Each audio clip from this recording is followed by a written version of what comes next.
ఏ పుష్ప విమానం అయితే ఈ అనేకమైనటువంటి బ్రహ్మలోకాలను, అనేకమైనటువంటి కైలాసాలను, శివలోకాలను, అనేకమైనటువంటి విష్ణులోకాలను దర్శనం చేయించాయో అవన్నీ దాటి ఆ వేల వేల సౌరభాలని చూస్తూ ఈ సుధా సముద్రంలోకి అడుగుపెడుతున్నాయట. ఈ పుష్ప విమానం ఏం చేసింది, మొత్తం అన్నిటినీ ఏకకాలంలో చూసి సందర్శనం చేయించి ఆ పైన ఇన్ని లోకాలకి ఆవల లోకం, మీరు మణిద్వీపంలో చదువుతారు కదా, అన్ని లోకాలకు ఆవల ఉండేటువంటి లోకం వైపుకి చాలా వేగవంతంగా, అంటే చాలా దూరం ఉంది. ఇక్కడ ఉన్నటువంటి 3 లోకాలు ఎప్పుడైతే మనం మామూలుగా చెప్పుకున్నాం, భూహు భువహ స్వహ మహః జనః తపో సత్యలోకాలు ఏవైతే ఉంటాయో ఆ సత్యలోకాలన్నీ కూడా దాటిన తర్వాత పైన ఎక్కడో ఉన్నటువంటి మణిద్వీపం వైపుకి ఆ పుష్ప విమానం పరిగెడుతుంది మనోవేగంతో. ఆ వెళ్తూ వెళ్తూ వెళ్తూ వెళ్తూ ఉండగా ఒక్కసారిగా చల్లటి గాలి, ఎంత చల్లటి గాలి అంటే శరీరం అంతా వణికిపోయేటంత గాలి వచ్చింది ఒక్కసారిగా. మామూలుగా మనం ఏమనుకుంటాం, అంతరిక్షం అంతా కూడా శూన్యమండలం అనుకుంటాం కదా. అంతరిక్షం ఎలాంటిది, శూన్యమండలం. కానీ శూన్యమండల వివాదం ఎప్పుడు మనకు ఉండదు, అదంతా కూడా చైతన్య మండలమే. ఆ చైతన్య మండలంలో పెద్ద గాలి ఇవన్నీ కూడా వ్యాపక శక్తిని పెద్దగా ఉంచుకో. అక్కడంతా ఎలాంటి గ్రహ నక్షత్రాలు ఉన్నా సరే అవి వాటికి ఏర్పాటు చేసినటువంటి గతుల్లో తిరుగుతూ ఉంటాయి తప్ప అక్కడ పెద్దగా అగ్ని ప్రభావం తప్ప మిగతావేమి పెద్దగా పంచభూతాలలో ఉన్నటువంటి మిగతా 4 భూతాల యొక్క ప్రేరకం అక్కడ ఏం కనపడదు. అయితే ఈ మణిద్వీపం వైపుకి ఎప్పుడైతే పుష్ప విమానం వెళ్తుందో ప్రయాణం చేస్తూ, దానికి కొన్ని క్రోసుల ముందుగానే దూరంలోనే ఈ సుధా సముద్రం ఏదైతే మొత్తం ఈ మణిద్వీపానికంతటికి కూడా పూర్తి ఒక ఆవరణగా ఉందో, ప్రథమమైనటువంటి ఆవరణగా ఉందో, ఆ సుధా సముద్రం నుంచి చల్లటి గాలి వీస్తుందట. ఆ చల్లటి గాలి వీస్తుంటే మొత్తం ముగ్గురు కూడా ఒక్కసారి, వాళ్ళకి రూపము, గుణము, తత్వము ఇలాంటివేమీ లేకపోయినా ఆ శరీరాలు ఒక్కసారిగా, అంటే అమ్మ దగ్గరికి వెళ్తుంటే అమ్మని చూస్తున్నాం అనుకుంటే, ఇప్పుడు చూడండి కంచి కామాక్షి అమ్మవారి దగ్గరకు వెళ్తాం, అద్భుతమైనటువంటి అభిషేకం జరిగిపోయింది. అభిషేకం జరిగి ఒకసారి తెర వేసేసారు, మళ్ళీ తెర తీసేటప్పటికి ఎలా ఉంటుంది అమ్మవారు, అంత ముందు దాకా అభిషేకం అంతా అక్కడే కూర్చొని చూశాక ఒక్కసారి బ్రహ్మగారు స్వామివారు తలుపేసేస్తారు. వేసిన తర్వాత మొత్తం ధూపదీపాలతో మొత్తం ఆ అమ్మవారు ఉన్నటువంటి స్థానాన్ని అంతటిని నింపేశాక ఆ ధూపము యొక్క ఆ పొగల మధ్యలో అమ్మవారి యొక్క దర్శనాన్ని ఒక్కసారిగా కట్టని పక్కకి అనేటప్పటికల్లా దర్శనం వస్తుంది. అప్పటిదాకా చూసిన అమ్మవారిని ఒక్కసారి రోమాలు నిక్కి పొడుచుకోగానే ఏమవుతుంది, ఒకసారి మన శరీరాన్ని మనం ఇలా దగ్గరికి తీసుకోగానే ఒక రకమైనటువంటి ప్రేరణ, అబ్బా ఎంత బాగుందో అమ్మ, మళ్ళీ ఈ రూపం చూడలేదేమో, ఇంకా పక్కన ఎవరు తోస్తున్నా ఎవరు లాగుతున్నా ఒక్కటే ఏంటంటే అమ్మవారిని కాసేపు అట్లా చూడాలనేటువంటి భావన. ఆ భావన వచ్చేటప్పటికి శరీరం తనంతట తానుగా ఎలా ముకుళించుకుంటూ ఉంటుందో ఆ ముకుళిత భావన ఈ సుధా సముద్రం మీద నుంచి వచ్చినటువంటి ఆ చల్లటి గాలి శరీరాన్ని తగిలేటప్పటికల్లా ఈ ముగ్గురు కూడా ఒక్కసారి అలా అంటే అమ్మకి దగ్గర అవుతున్నాం, అమ్మ దగ్గరికి వెళ్తున్నాం అనేటువంటి భావంతో ఒకసారిగా శరీరాన్ని దగ్గరికి తీసుకున్నారట. ఆ దగ్గర తీసుకునేటప్పటికి ఏమైపోయింది, ఆ వేల లోకాలన్నీ దాటిన తర్వాత వచ్చినటువంటి అతి చల్లదైనటువంటి ప్రాంతంలోకి వచ్చేటప్పటికల్లా ఒకసారి అంతా కూడా గడ్డగట్టినట్లుగా అయిపోయింట. ఆ గడ్డగట్టిన వాతావరణం నుంచి నెమ్మదిగా వాళ్ళ కళ్ళకి ఆ సుధా సముద్రం కనపడడం మొదలైందిట. ఆ సుధా సముద్రం ఎలా ఉంది, తెలుపు కాదు, అలా అని ఎరుపు కాదన్నప్పుడు నలుపు కాదన్నప్పుడు ఒక పచ్చదనంగా ఉందా, లేకపోతే ఆకుపచ్చగా ఏమన్నా ఉందంటే ఒక రంగు దానికి ప్రేరేపణ చేయడానికి అసలు రంగు లేదుట. దాని ఏమంటారు, ఏ రంగు లేనటువంటివి అన్ని రంగుల్ని తనలో ఉంచుకున్నటువంటివి. అటువంటి సుధా సముద్రం యొక్క దర్శనం జరిగిందట. ఆ సుధా సముద్రాన్ని చూడగానే ఆ తర్వాత ఏమైంది, ఆ సుధా సముద్రంలోంచి ఆ లోపల ఉన్నటువంటి రకరకాల జలరాశులన్నీ కూడా పైకి వస్తున్నటువంటి వారికి అబ్బా మీరు కూడా అదృష్టవంతులు అవుతున్నారనేసి వీళ్ళకి హర్షధ్వానాల ద్వారా చెప్పడం అనేటువంటి దాన్ని, అంటే మణిద్వీపంలోకి వస్తున్నారు మీరు, ఎంత అదృష్టవంతులు, ఏం పుణ్యం చేశారో అని ఆ సుధా సముద్రం లోపల ఉన్నటువంటి జలచరాలన్నీ కూడా వాటి మొహాలను బయటికి పెట్టి, ముక్కుల్ని బయట పెట్టి రకరకాల ధ్వనులు చేస్తూ, కరతాళ ధ్వనులు చేస్తూ మనల్ని ఆహ్వానిస్తున్నాయేమో అన్నట్లుగా ఏ జాతికి సంబంధించిన జీవరాశి ఆయా జాతికి సంబంధించిన స్వరాన్ని శరీరంలోంచి తీసుకొస్తూ అద్భుతమైనటువంటి ఆహ్వానాన్ని పలికినప్పటికీ ఆ తర్వాత ఉన్నటువంటి రకరకాల వనాలు, సుందరమైనటువంటి వనాలు, అవి రకరకాల చెక్కలతో కూడుకున్నటువంటి వనాలు, పళ్ళతో ఫలాలతో కూడుకున్నటువంటి వనాలు, పుష్పాలతో కూడుకున్నటువంటి వనాలు, ఆ తర్వాత రకరకాల లోహాలతో కూడుకున్నటువంటి వనాలు. ఆ వనాలన్నింటినీ కూడా ఒక్కొక్క వనాన్ని దాటుకుంటూ ఒక్కొక్క వనం ఎలా ఉంది, కొన్ని కోసుల దూరం, మైళ్ళ దూరం ఉందట.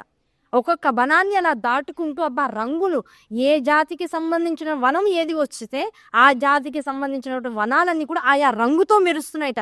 ఒక్కొక్క రంగుని చూస్తూ ఉంటే నవరత్నాల్లో ఉన్నటువంటి రత్నపు యొక్క కాంతులన్నీ కూడా ఈ వనాల్లో విశేషంగా అక్కడ మనకు కాంతివంతంగా ప్రజ్వలనిస్తున్నాయా అనేటువంటి భ్రాంతి కలుగుతుందట బ్రహ్మ విష్ణు మహేశ్వరులకి. ఆ కాంతుల్ని చూస్తూ ఆ రత్నాల యొక్క కాంతులన్నింటి కళ్ళను నింపుకుంటూ ఆ వనాలన్నీ దాటుకుంటూ ముందుకు వెళ్ళేటప్పటికి లోహ ప్రాకారాలు వచ్చాయట. ఇనుముతో కూడుకున్నటువంటివి, వెండితో కూడుకున్నటువంటి, కంచుతో ఉన్నటువంటి ప్రాకారం, కంచు కూడా అయిపోయిన తర్వాత వెండి ప్రాకారం అయిన తర్వాత బంగారు ప్రాకారం, ఆ బంగారు ప్రాకారం అయిన తర్వాత ఒక అద్భుతమైనటువంటి ఈ ప్రాకారాలని దాటిన తర్వాత ఏమైంది, ఈ సుధా సముద్రము కొంత ఒడ్డుకి చేరుతున్నాం.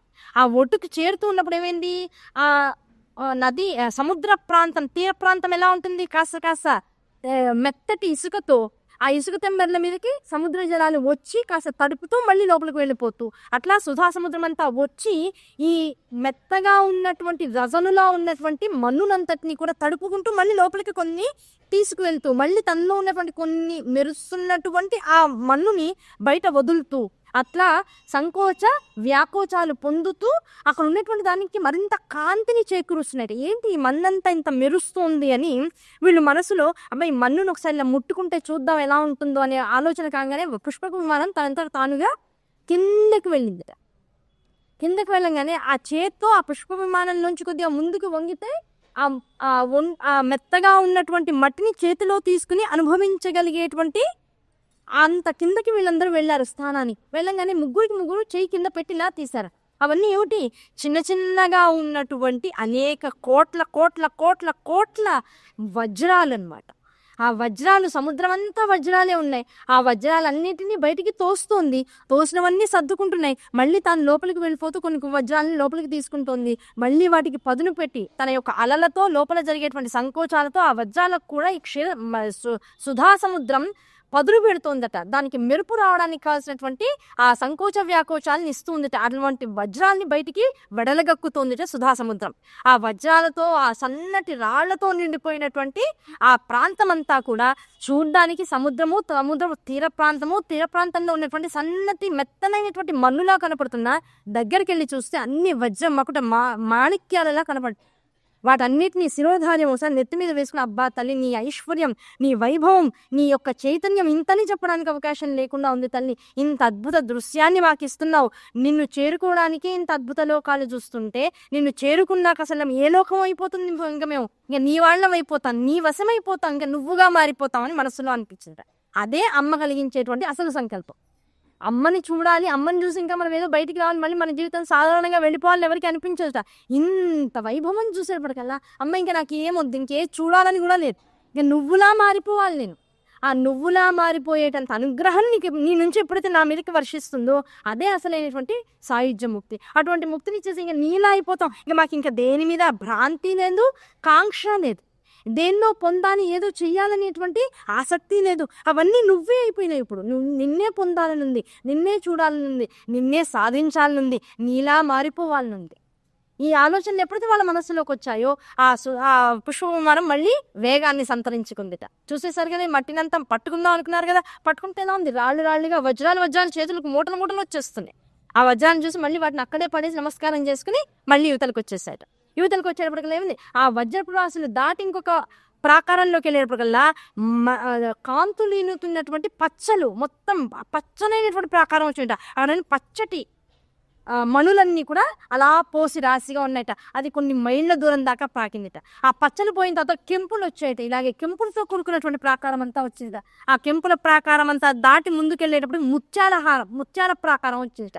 ఆ ముత్యాలలో అన్ని రకాల వర్ణాలకి చెందినటువంటి ముత్యాలు, అన్ని పెద్దవి, చిన్నవి, అతి చిన్నవి, అతి పెద్దవైనటువంటి ముత్యాలన్నింటినీ కూడా దర్శనం చేసుకుని అన్ని రంగుల్లో ఉన్నటువంటి ఆ ప్రాకారం దాటి ముందుకు వెళ్ళేటప్పటికల్లా అమ్మవారి యొక్క చింతామణి గృహం వచ్చిందట. ఆ చింతామణి గృహం వచ్చేప్పటికి అది ఎలా ఉందిట, ఆ చింతామణి గృహం అంతా కూడా అనేక వేల కోట్ల చింతామణులతో ఏర్పాటు చేసినటువంటి గోడలతోనూ, ఎవరికి కింద మనం అడుగు వేస్తే అడుగు పడేది కూడా చింతామణుల మీద పడుతుంట. అటువంటి చింతామణి గృహంలోకి ప్రవేశం జరిగిందట. ఆ ప్రవేశం జరిగిన తర్వాత అప్పుడు ఆ మణిద్వీపం, ఆ పుష్పక విమానము ఒక్క నిమిషం కిందకి వచ్చి ఆగింది. ఆగేటప్పటికి ఇప్పుడు ఏమైంది, ఇప్పుడు మనం దిగాలా అనేటువంటి సంకేతం వీళ్ళ ముగ్గురికి మనసులో కనిపించింది. కానీ ఇప్పుడు దిగితే అన్న అంటారేమో, ఏ లోకంలో దిగలేదుగా, ఇప్పుడు ఇక్కడ దిగచ్చో దిగకూడదు, దిగితే ఎవరన్నా వచ్చి కొడితే మనం మళ్ళీ వెళ్ళిపోమంటే అమ్మవారి దర్శనం అవ్వకపోతే బాబా ఎందుకు వచ్చింది, ఆ పుష్ప విమానంలోనే కూర్చున్నారు, నుంచున్నారు. నుంచి ఎవరైనా కనపడతారేమో అని చెప్పేసి చుట్టుపక్కలంతా చూస్తుంటే ఉన్నట్లుండి ఒకవైపుకు చూసి ఒక అద్భుతమైనటువంటి సౌందర్యవతి అయినటువంటి ఒక రాశీభూతమైనటువంటి దేవతా స్వరూపం ఎదురుకుండా వచ్చి దిగండి అని సైగ చేసి, మాటలేం లేవు అక్కడ, మాటలేం లేవు, దిగండి అని సైగ చేసింది. ఓహో పుష్ప విమానం దిగాలనుకుంటే ఇప్పుడు మనం అని వాళ్ళ ముగ్గురు కూడా పుష్ప విమానాన్ని దిగారు. వాళ్ళ అడుగులు పడ్డమే దేన్ని పడ్డాయి, చింతామణుల మీద పడ్డాయి. కాళ్ళకి మెత్తగా నునుపుగా, కాలు గట్టిగా ఓసారి చూసుకోకుండా వేసామంటే కాలు జారేటట్లుగా. అక్కడ వాళ్ళు కోరుకున్నది ఏమిటి, ఇంకా ఇప్పుడు చింతామణిలోకి వచ్చేసాం, ఇదేదో విశేషమైనటువంటి రంగుతో ఉంది, చింతామణికి ఒక రంగు ఉందా అంటానికి ఏమీ లేదు. మన చింతలన్నింటినీ తీర్చేటువంటిది చింతామణి. దానిలో ఎన్ని ఉంటాయిట, మణి దేన్నన్నా స్వీకరించి మనకి శక్తిని ఇస్తూ ఉంటుంది. జీవులందరిలో ఉండేటువంటి చింతలు ఏమిటి, నేను బాగుండాలి, నా వాళ్ళు బాగుండాలి, నా ఇల్లు బాగుండాలి, నా ఐశ్వర్యం బాగుండాలి, నా వంశం బాగుండాలి, నేను సంపాదించిందంతా నా వాళ్లే తినాలి, ఇంకెవరికి వెళ్ళడానికి వీల్లేదు. ఇవన్నీ మన కోరికలు కదా. నా మణులు, నా బస్తాలు, నా నా నా బ్యాంక్ అకౌంట్లు, అందులో ఉన్నటువంటి కోడ్లు, ఇవన్నీ నాకే గుర్తుండాలి, నేను ఎప్పుడు మర్చిపోకుండా ఉండాలి, ఇవన్నీ రోజు రెట్టింపు అయిపోతూ ఉండాలి ఈ కోరికలు. ఇవన్నీ ఎలా ఉంటాయట, నల్లగా ఉంటాయట. ఈ కోరికల యొక్క రంగేమిటి, నలుపు. ఎందుకంటే ఇవన్నీ కూడా అశాశ్వతాలు. భావించడానికి బాగుంటాయి, అనుభవించడానికి అంత బాగుండవు. నిజం, అతిగా డబ్బు ఉంటే ఎన్ని కష్టాలో తెలుసా, అసలు అన్ని కష్టాలు తర్వాత కథల్లో వస్తాయి. అసలు అతిగా డబ్బు ఉండడం వల్ల అసలు ఎప్పుడు ప్రశాంతతే లేదు. ఏమీ లేని వాడు హాయిగా ఇంత అన్నం వండుకుంటా లేతే లేదు, కడుపు మూసుకొని ప్రశాంతం కింద పడుకుంటాడు. ఇంత పచ్చడి మత్తులు వేసుకుని లేదు, కారం వేసుకుని కాస్త నూనె వేసుకుని ఉప్పు వేసుకుని తినేస్తాడు. ఎంత హాయిగా ఉంటుందో ప్రపంచం, జీవితం. ఉన్న పట్టిందేదో తిన్నదేదో ఒంటికి పడుతుంది, పట్టిన దాంతో శక్తి వస్తుంది, ఆ శక్తితో మళ్ళీ పని చేసుకుంటాడు, సంపాదించుకుంటాడు, అయిపోయింది, ఆ పూటకి స్వస్తి, హాయిగా ఉంటాడు. అదే డబ్బు ఉందనుకో, ముందు దాన్ని రక్షణ చేసుకోవాలి, దాని బాధ్యత, దాని బరువు పిల్లలకి నేర్పించాలి. వాడి జలసాలకు అలవాటు పడితే ఉన్నదంతా పోతుంది. వాడు ఇంకెవరి చేతికో వెళ్ళి ఎవరి వ్యామోహంలో పడ్డాడంటే మొత్తం అంతా పరాకాంతం అయిపోతుంది, అన్యాక్రాంతం అయిపోతుంది. అలా అని దాన్ని ఇంకో జాగ్రత్తగా పెట్టుకుందాము, రకరకాల వాటిల్లో పెడదామంటే ఎవడు ఏ ఉద్యోగి ఎలా వచ్చి మోసం చేస్తాడో, ఎలాంటి సంతకాలు తీసుకుంటాడో తెలియదు, ఆ ఉన్నదానికి ఎలాంటి ట్యాక్సులు కట్టాలో తెలియదు, దాన్ని ఎలా రక్షించుకోవాలో తెలియదు. తర్వాత జనాలకి వంశాలకు వెళ్తోందనుకున్నా తర్వాత వంశంలో ఉన్నటువంటి వాళ్ళు ఎలాంటి తప్పుడు పనులు చేస్తారో ఈ డబ్బును ఆధారంగా చేసుకుని తెలీదు, ఎటువంటి పాపాలు వంశానికి సంక్రమిస్తాయో తెలీదు. ఆ పాపాలు తర్వాత ముందు సంపాదించిన వాడు వీడిని పితృలోకాలకు వెళ్ళలేకుండా ఆపేస్తాయేమో కూడా తెలీదు. ఎలాంటి పాపాలు జరుగుతాయో తెలియదు, అంతా మంచి జరుగుతుందనడానికి అవకాశం లేదు. డబ్బున్న చోట కలి ప్రభావం అమితంగా ఉంటుంది. కనుక డబ్బు ఉంటే ఇప్పుడు ఎన్ని కష్టాలు ఉన్నాయి బాబాయ్, లేకుండా ఉంటేనే బెటర్ అని. లేకుండా కాదు, అతిగా ఉండి కాదు, అమ్మ ఎంత కావాలో అంత ఉండి నాకు దేనికి లోటు లేదని కోపించుకోకుండా ఉంటే చాలు. నేను ఎవరికైనా దానం చేయాలన్నప్పుడు అమితంగా రావాలి. నాకు కోరిక ఎలా ఉందంటే మనిషికి, నేను ఎవరికైనా దానం చేయాలనిపించినప్పుడు అమితంగా నా దగ్గరికి డబ్బులు రావాలి. నేను ఏదన్నా సుఖాన్ని అనుభవిద్దాం అనుకున్నప్పుడు ఎంత ఉంటే అది నాకు అమృతప్రాయమో అంత మాత్రమే నా దగ్గర డబ్బులు ఉండాలి. మనం ఏమనుకుంటాం, మనం ఏమైనా కొనుక్కోవాలనుకున్నప్పుడు మన దగ్గర డబ్బులు ఉండవనుకుంటాం. ఆ డబ్బులు ఉండకపోవడం ఎలాంటిది, అది నీకు మంచిది కాదురా. ఒక నక్కాను ద్రాక్ష పళ్ళ కథ వింటూ ఉంటాం మనం. ఓ చెట్టుకు మొత్తం ద్రాక్ష పళ్ళు ఉన్నాయట. ఆ ద్రాక్ష పళ్ళు బాగా ఎత్తుగా ఉన్నాయి. పాపం చాలా ట్రై చేసింది, ఆకలేస్తుంది, తిందాం అనిపిస్తుంది. ఎంత ఎగిరినా పాపం దానికి ద్రాక్ష పళ్ళు దొరకలేట. అంటే అర్థం ఏమిటి, చివరికి దానికి విసుగు వచ్చింది, అలసిపోయింది, ఆకలేస్తుంది, అలసిపోయింది, ఎగిరింది. ఎంత ఎగిరినా ఏ పండు, ఒక్క పండు కూడా నోట్లోకి రాల. ఈ పళ్ళు చేదుగా పుల్లగా ఉన్నట్లే, అందుకే నా దాకా రాలేదని. అలా ప్రతి వాళ్ళు అనుకోవాలి. ఏమనుకోవాలి, అసలు ముందు ఆశపడ్డమే వదిలేయాలి. నువ్వు నక్కవై ఉండి కిందన పదార్థాలు పెట్టిన వెతుక్కుని తినాలి తప్ప పైన ఎక్కడో ఉన్న దానికోసం అర్రులు దాచుతాననుకోవడం ముందు నీ జాతి లక్షణం కాదు. మనిషి అనేవాడు ఏం చేయాలి, చేతులతోనూ కాళ్లతోనూ ఈ మనకి ఇవ్వబడినటువంటి ఇంద్రియాలతోనూ, జ్ఞానేంద్రియాలతోనూ, కర్మేంద్రియాలతోనూ, మనస్సుతోనూ, బుద్ధితోనూ, చిత్తంతోనూ, అహంకారంతోనూ ఒక పని చేసుకోవాలి, దానికి తగ్గ ఫలితాన్ని పొందాలి, దాన్ని హాయిగా వాడేసుకోవాలి, దాచుకోకుండా మళ్ళీ రేపటి రోజు ఫ్రెష్గా లేవాలి. అదే కదా లయం అంటే. మనం ఏం చేస్తాం, దాచుకుంటున్నాం, వస్తువుని దాచుకుంటున్నాం, ధనాన్ని దాచుకుంటున్నాం, నిన్నటి రోజున ఎవరి మీద కోపం వచ్చిందో ఆ భావాల్ని దాచుకుంటున్నాం, ఈర్ష్యా భావాల్ని దాచుకుంటున్నాం, అహంకార భావాల్ని దాచుకుంటున్నాం. ఏది నిద్ర చేత లయం అవ్వకుండా మళ్ళీ ఆ లయం అవ్వబడినటువంటి మాలిన్యంతో మళ్ళీ నిద్రలేస్తుంది. దాంతో అదేమవుతుంది, వడ్డీ చక్రవడ్డీ మీద చక్రవడ్డీ ఇలా పెరిగిపోతూ వాసనాక్షయంతో నిండిపోయినటువంటి క్షేత్రాలుగా మారిపోయి ఈ జన్మలో కూడా వాళ్ళతో బాంధవ్యం లేకపోయినా సరే కొందరు మొహాలు చూస్తే కనికరం, కొందరి మొహాలు చూస్తే నా వాళ్ళు అనుకోవడం, ఇంకొందరి మొహాలు చూస్తే ముందే శత్రుత్వ భావన. అసలు ఎందుకు వాళ్ళ మొహమే చూడబుద్ధి కాదని ముందే నువ్వు రెడీ అయిపోతూ ఉంటావు. తెలియనటువంటి శత్రుత్వాలు, తెలియనటువంటి ఈర్ష్యలు, తెలియనటువంటి ద్వేషాలు. ముఖేష్ అంబానీ ఎక్కడో వాళ్ళ అబ్బాయికి అమ్మాయికి పెళ్లి చేశారంటే కూడా అన్ని కోట్లు ఖర్చు పెట్టాక మనిషేనా అసలు? వాడు అదేదో భారతదేశానికి ఖర్చు పెట్టచ్చు కదా అంటే ఎంత ఖర్చు పెడుతున్నాడో నీకు తెలీదా? నీకు తెలుసా? ఆర్థిక శాఖనంతా, ఆర్థిక మంత్రిత్వ శాఖనంతటిని కూడా వాళ్ళు నిర్దేశిస్తున్నారు. ఎంత చేస్తున్నారో నీకు తెలీదా? ఎక్కడికో అక్కర్లా. మన ఆంధ్రదేశంలో మన తిరుపతికి ముఖేష్ అంబానీ ఎంత చేశాడు? వాళ్ళ మధ్య మార్గంలో అంత హాయిగా వెళ్తున్నావు అంటే ఎవరు చదవా? అంత చేసిన వాడు వాడి మొత్తం సంవత్సర ఆదాయంలో 0.5% మాత్రమే వాడు కొడుకు కోసం యూజ్ చేశాడు పెళ్లి కోసం. నువ్వు నీ శాలరీలో, నీ సంవత్సర ఆదాయంలో 0.5%తో నీ పిల్లల పెళ్లిళ్ళు చేసావా? గుండె మీద ఆలోచించుకుని చెప్పు చేసుకుని. అసలు వాళ్ళని కామెంట్ చేసే హక్కు నీకెక్కడిది? ఈర్ష్య. అది ఎక్కడి నుంచి పుట్టింది? తెలియకుండా లోపల నుంచి. అబ్బా ఒకడు మనకన్నా బాగున్నాడు, అతిగా బాగున్నాడు, చాలా బాగున్నాడు, తట్టుకోలేదు శరీరం, మనసు అంతకన్నా తట్టుకోలేదు. బాబోయ్ వీళ్ళు ఎందుకు ఇంత బాగుండాలి? వాడుకున్న దాతృత్వాన్ని చూడడం, వాడుకున్నటువంటి కనికరం, ఎన్ని స్కూళ్ళని మెయింటైన్ చేస్తున్నాడు, ఎంతమంది అనాథాన్ని పోషిస్తున్నాడు. అసలు నిజంగా ముంబై క్షేత్రంలో, ముంబై అనబడేటువంటి నగరంలో ఉంటూ ఎంతమందికి ఆధారం అవుతున్నాడు. ఇవన్నీ చూడం. ఏకాడికి వాళ్ళు ఆవిడ వేసుకున్నటువంటి వజ్రాల నెక్లెస్ బాగున్నాయా, అవి ఎన్ని ఖరీదులు, వాళ్ళు వేసుకున్నటువంటి వాచ్లు ఎంత ఖరీదులు, అందరికీ అవి గిఫ్ట్లుగా ఇచ్చాట. వీడి దుంపదగ్గ మీదకి ఎంత డబ్బు ఉంది, వీళ్ళు మాత్రం ఒక్కొక్కళ్ళు విడిపోకపోతారా? అప్పుడు డబ్బు విభజింప పడకపోతుందా? అప్పుడు కూడా వాడి శాలరీ తగ్గుతుంది కదా, డబ్బు ఆదాయం స్థిరాస్తి తగ్గుతుంది కదా, అప్పుడు వీడు నార్మల్ అవుతాడు కదా. ఇప్పుడంటే నెంబర్ 1గా ఉన్నాడు. ఇవన్నీ మనమే. ఇప్పుడు మీడియా చేసే పని ఏమిటి? ఇవన్నీ ముందే రాసేస్తుంది ఆలోచించేసి. ఫలానా సంవత్సరానికి ముఖేష్ అంబానీకి ఒకవేళ పంచుకుంటే కనుక పిల్లలకి ఇంత ఆదాయం అవుతుంది. అమ్మయ్య వీడు తగ్గాడ్రా బాబు ప్రశాంతత. దాంతో మనకి ఏ సంబంధం లేదు. అయినా సరే ప్రతిదానికి లోనైపోతూ ఉంటాం. ఇదే ఈర్ష్య అంటే.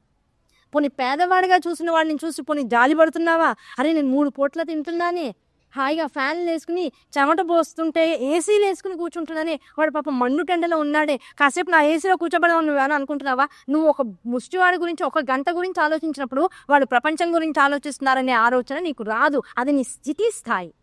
ఈర్ష, ద్వేషం ఎక్కడి నుంచో పుడతాయి. అసలు మనకి ఏమైనా సంబంధం ఉందా? వాళ్ళ రూపాయితో మనం ఏమైనా ఒక్క సంబంధం ఉందా? ఏమీ లేదు. అయినా ఈర్ష ఎక్కడి నుంచి పుట్టింది? ఇలాగే పుడుతుంది మాయ.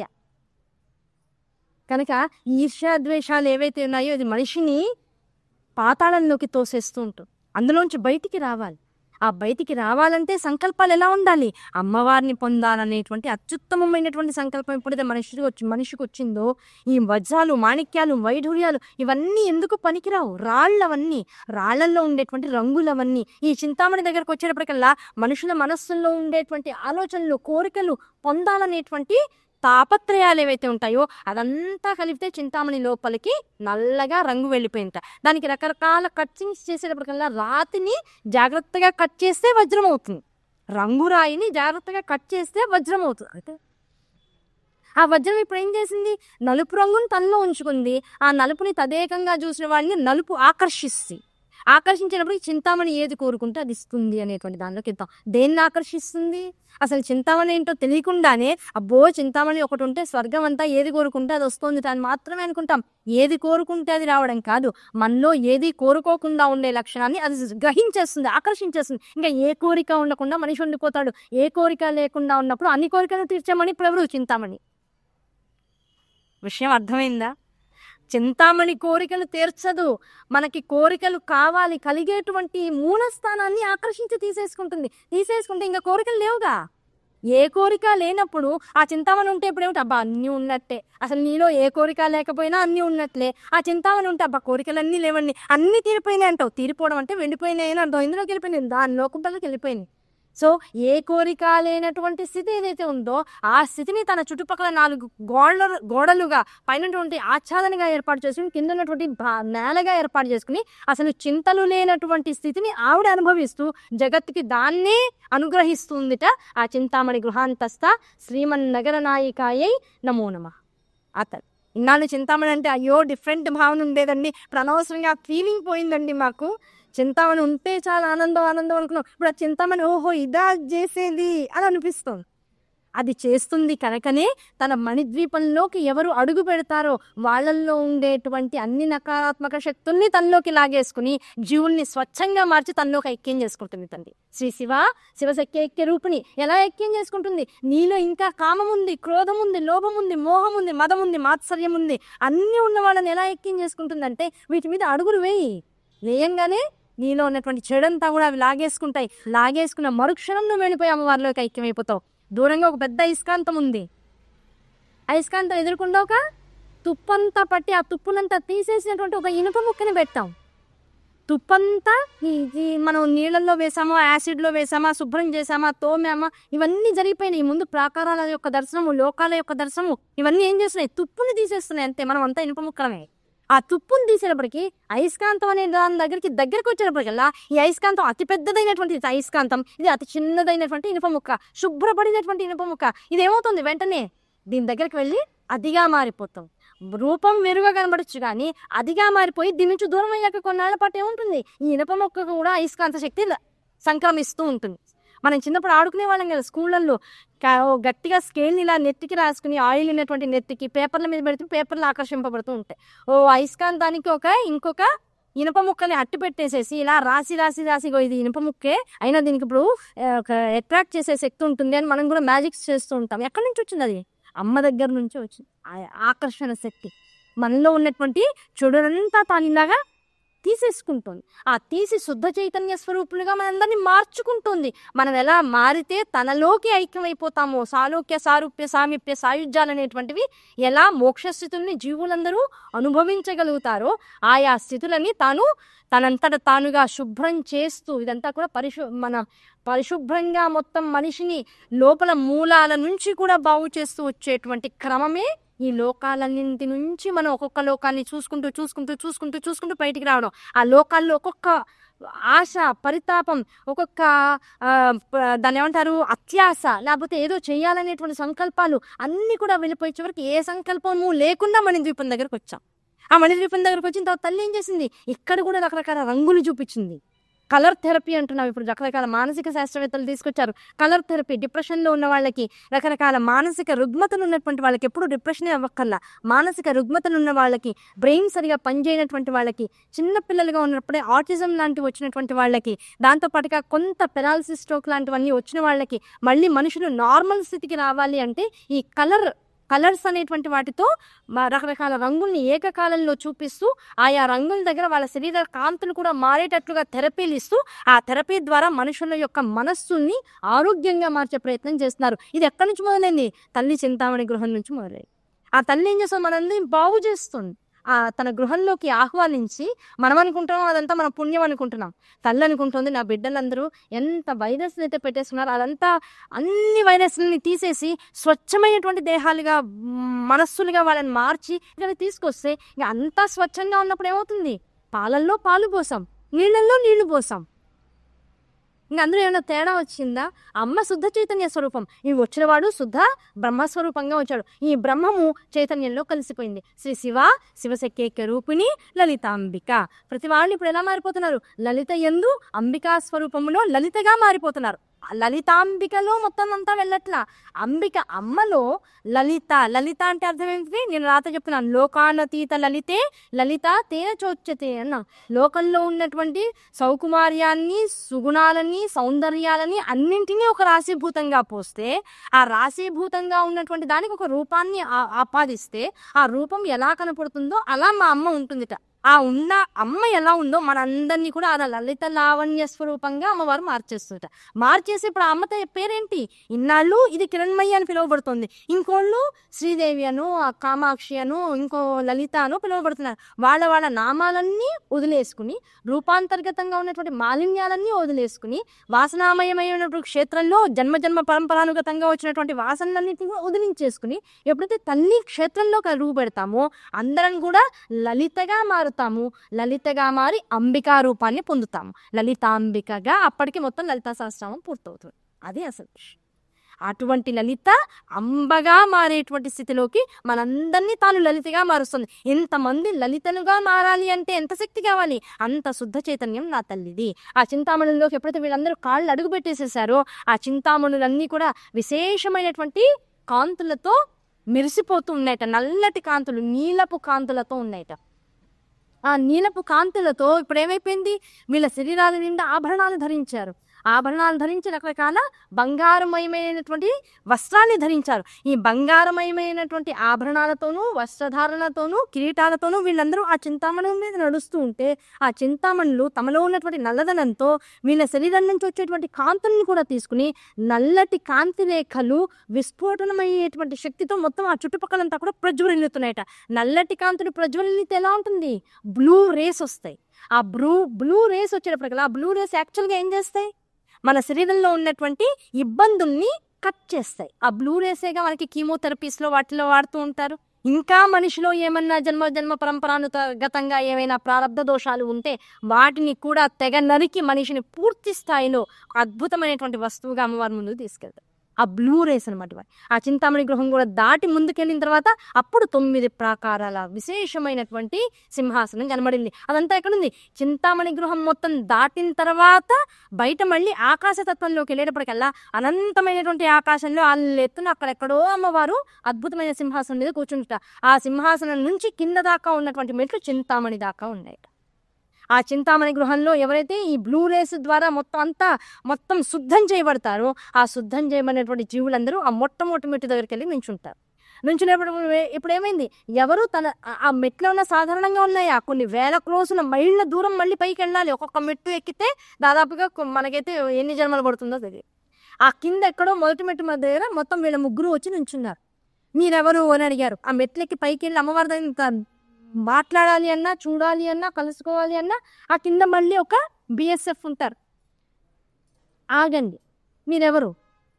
నేను బ్రహ్మగారనండి, ఈయన విష్ణువు గారండి, ఈయన శివగారండి అన్న. ఏ లోకానికి సంబంధించిన వాడు? ముందు చెప్పండి, అడ్రస్ చెప్పాలి కదా. అయ్యో, ఏ లోకానికి మనం ఇంకా అడ్రస్ కనుక్కోలేదండి, ఇంకా మనం ఎక్కడి నుంచి వచ్చాం, మన లోకం ఏమని చెప్పాలి అలా అంటే ఇంకా మాదంతా జలంలోనే ఉందండి. ఓహో, 28వ శ్వేతవరాహ కల్పమా అన్నారు. అవునండి, అవునవును. తలకాయ ఊపేస్తే పని అయిపోతుంది. అవునండి, అవునవును. 28వ శ్వేతవరాహ కల్పం వాళ్ళు వచ్చారు, ఇంకా వాళ్ళ సృష్టి రచన జరగాలి, వాళ్ళని లోపలికి ఎంట్రీ పంపిస్తున్నాను, గొట్టికి పెట్టుకోండి అని ముగ్గురు ఫోటోలు స్కాన్ చేసి అక్కడ పెట్టేసుకొని ముగ్గురిని పై పంపించారు. ఒరే, అడుగు ముందుకే అన్నారు. ముగ్గురు మెట్లెక్కి మొదటి మెట్టు మీద అడుగు పెట్టడంగా ఏమైంది? వీళ్ళ ముగ్గురు కూడా ఎంతసేపు బ్రహ్మ విష్ణు మహేశ్వరులుగా ఉన్నారు. మెట్టెక్కి ఒక్క అడుగు అమ్మ దగ్గరికి చేరాలనేటువంటి సంకల్పం కలిగి అడుగు పైకెత్తగానే మళ్ళీ ముగ్గురు ఎలా మారిపోయారు?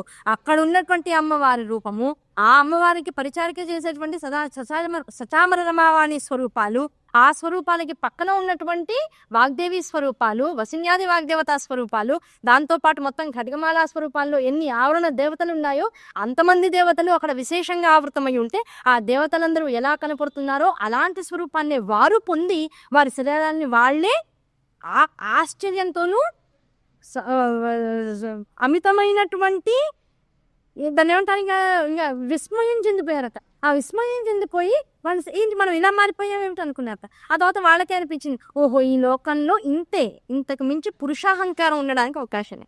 అమ్మవారి ముందుకు వెళ్ళిన తర్వాత ఒక అమ్మాయి ఒక అబ్బాయి పుట్టారండి.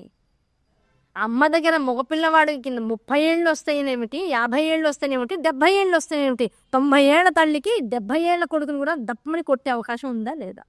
కొట్టే ఓపిక ఆవిడకు ఉండదు. కానీ అవునా కదా, ఆయనకి మనవలు వచ్చేసారు. అయినా సరే తల్లి దగ్గరికి వెళ్ళి అమ్మ ఇలా చేద్దాం అనుకున్నా, పిచ్చోడా మంచోడా, అమ్మ ఇలా చెవి ఇలా మెలిపెట్టి కూర్చోబెట్టి మనవలు ఇలా చూస్తారు. అమ్మ మా తాత చెవిని మెలిపెడుతుంది, మా తాతమ్మ అనుకుంటున్నారు. అవునా కదా, మనవలు ఇలా చూస్తారు. ఆ తర్వాత తాత వస్తే మీ అమ్మ అంటే నీకు భయమేగా, నువ్వు ఈసారి నువ్వేమన్నా అన్నావు అంటే మీ అమ్మకి చెప్తావంటారు. ఈ కొత్త రకం ఇది స్టార్ట్ అయిపోతుంది. అవునా కదా, ఇక్కడికి వచ్చేటప్పటికల్లా నువ్వు ఎన్ని జగత్తులకి నువ్వు తండ్రివైనా, ఎన్ని జగత్తులకి నువ్వు కేంద్రీయ స్థానమైనా, బ్రహ్మ విష్ణు మహేశ్వరువైనా ఆ శక్తిని నీకు ఇచ్చింది ఎవరు? వీటన్నిటిని నడిపిస్తోంది ఎవరు? ఆ పైన ఉన్నటువంటి జగజ్జనని. ఆ జగజ్జన దగ్గరికి వెళ్ళేటప్పటికల్లా నీకు ఒక అహంకార స్వరూపం ఉండడానికి అవకాశం లేదు. అన్ని అహంకారాలు వెళ్ళిపోతేనే అమ్మ దగ్గరికి ప్రవేశం దొరుకుతుంది. అహంకార రాహిత్యం అనేటువంటిది ఏ రూపంలో ఉంటుంది? స్వరూపం స్త్రీ స్వరూపంలో, సాత్విక స్వరూపంలో ఉంటుంది. ఆ సాత్విక స్వరూపంగా వాళ్ళ ముగ్గురు మారిపోయి అమ్మవారి దగ్గరికి ఒక్కొక్క మెట్టు ఎక్కుతూ పైకెళ్తున్నారట. ఆ ఒక్కొక్క మెట్టులో ఆయా ఆవరణ దేవతలు ఎవరైతే ఉన్నారో వాళ్ళందరూ వీళ్ళని చూసి నమస్కరిస్తూ ఉన్నారట. ఎలా నమస్కరిస్తున్నారు ఆ విషయాలు కూడా చెప్పారు. అక్కడ ఉన్నటువంటి ఒక్కొక్క ఆవరణలో ఒక్కొక్క ఖడ్గమాల స్తోత్రంలో ఉన్నటువంటి దేవతలు మొట్టమొదటి కింద నుంచి అన్ని ఆవరణలు చెప్పారు, కానీ ప్రధానమైనటువంటి ఆవరణ దేవతల గురించి మాత్రమే ఇక్కడ విశేషంగా చెప్పుకుంటూ కొన్ని మెట్లు ఎక్కంగానే ఆ మెట్టు మీద అడుగు పెట్టేటప్పటికి ఎలా ఉందిట, అన్ని సిద్ధులు కలిగినటువంటి భావన. ఆ సిద్ధులతో పాటుగా అన్ని సంపదలు కూడా వీళ్ళకి వచ్చేసాయి. నాకున్నాయి అన్ని. ఇప్పుడు వెనకాల బ్యాంకులో ఒక 100 కోట్లు వాళ్ళు ఉన్నట్టుండి పడ్డాయి అనుకుందాం. ఇప్పుడు మనకి ఎలా ఉంటుంది, మన అకౌంట్లో 100 కోట్లు ఉన్నాయి. మనం ఎలా ఫీల్ అవుతాం, ఎంత కాన్ఫిడెంట్గా ఉంటాం. ఆ తర్వాత మనకి మంచా చెడా పక్కన పెట్టేసాయి, మనకి స్థిరచర ఆస్తులు బోల్డ్ ఉన్నాయి, వెనకాల బ్యాంకులో 100 కోట్లు ఉంది అంటే ఇప్పుడు మనం ఎలా ఉంటాం, అసలు ఎక్కడ తగ్గేదిలే, అలా ఉంటాం మనం. ఆ భావన అంటే సర్వసంపదలు మనకి అనుగ్రహించబడితే మనం ఎలాంటి కాన్ఫిడెన్స్తో అడుగు ముందుకేస్తామో అటువంటి విలక్షణమైనటువంటి రూపం ఒక మెట్టు దగ్గర.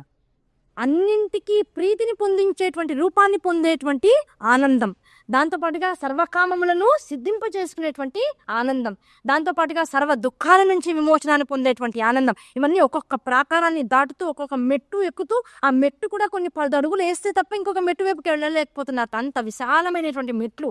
ఆ మెట్లలో ఒక్కొక్క మెట్టు ఎక్కంగానే సర్వ సిద్ధిప్రదాదేవి, సర్వ సంపత్ప్రదాదేవి, ఆవిడతో పాటు సర్వ ప్రియంకరి, సర్వమంగళకారిణి, సర్వకామప్రదే, సర్వ దుఃఖ విమోచిని, సర్వ మృత్యుప్రశమని, సర్వ విఘ్న వినాశిని, దాంతోపాటుగా సర్వాంగ సుందరి, సర్వ సౌభాగ్యదాయక చక్ర స్వామిని అనేటువంటి వాళ్ళందరూ ఆ మెట్లు ఎక్కి ఆ 10 అడుగులు వేసేటప్పటికల్లా ఆయా సిద్ధులు ఆయా అమ్మవార్ల అనుగ్రహంతో వీళ్ళ శరీరాల్లోకి వెళ్ళిపోతున్నాయి. ఆ రేస్ వెళ్ళిపోతుంది.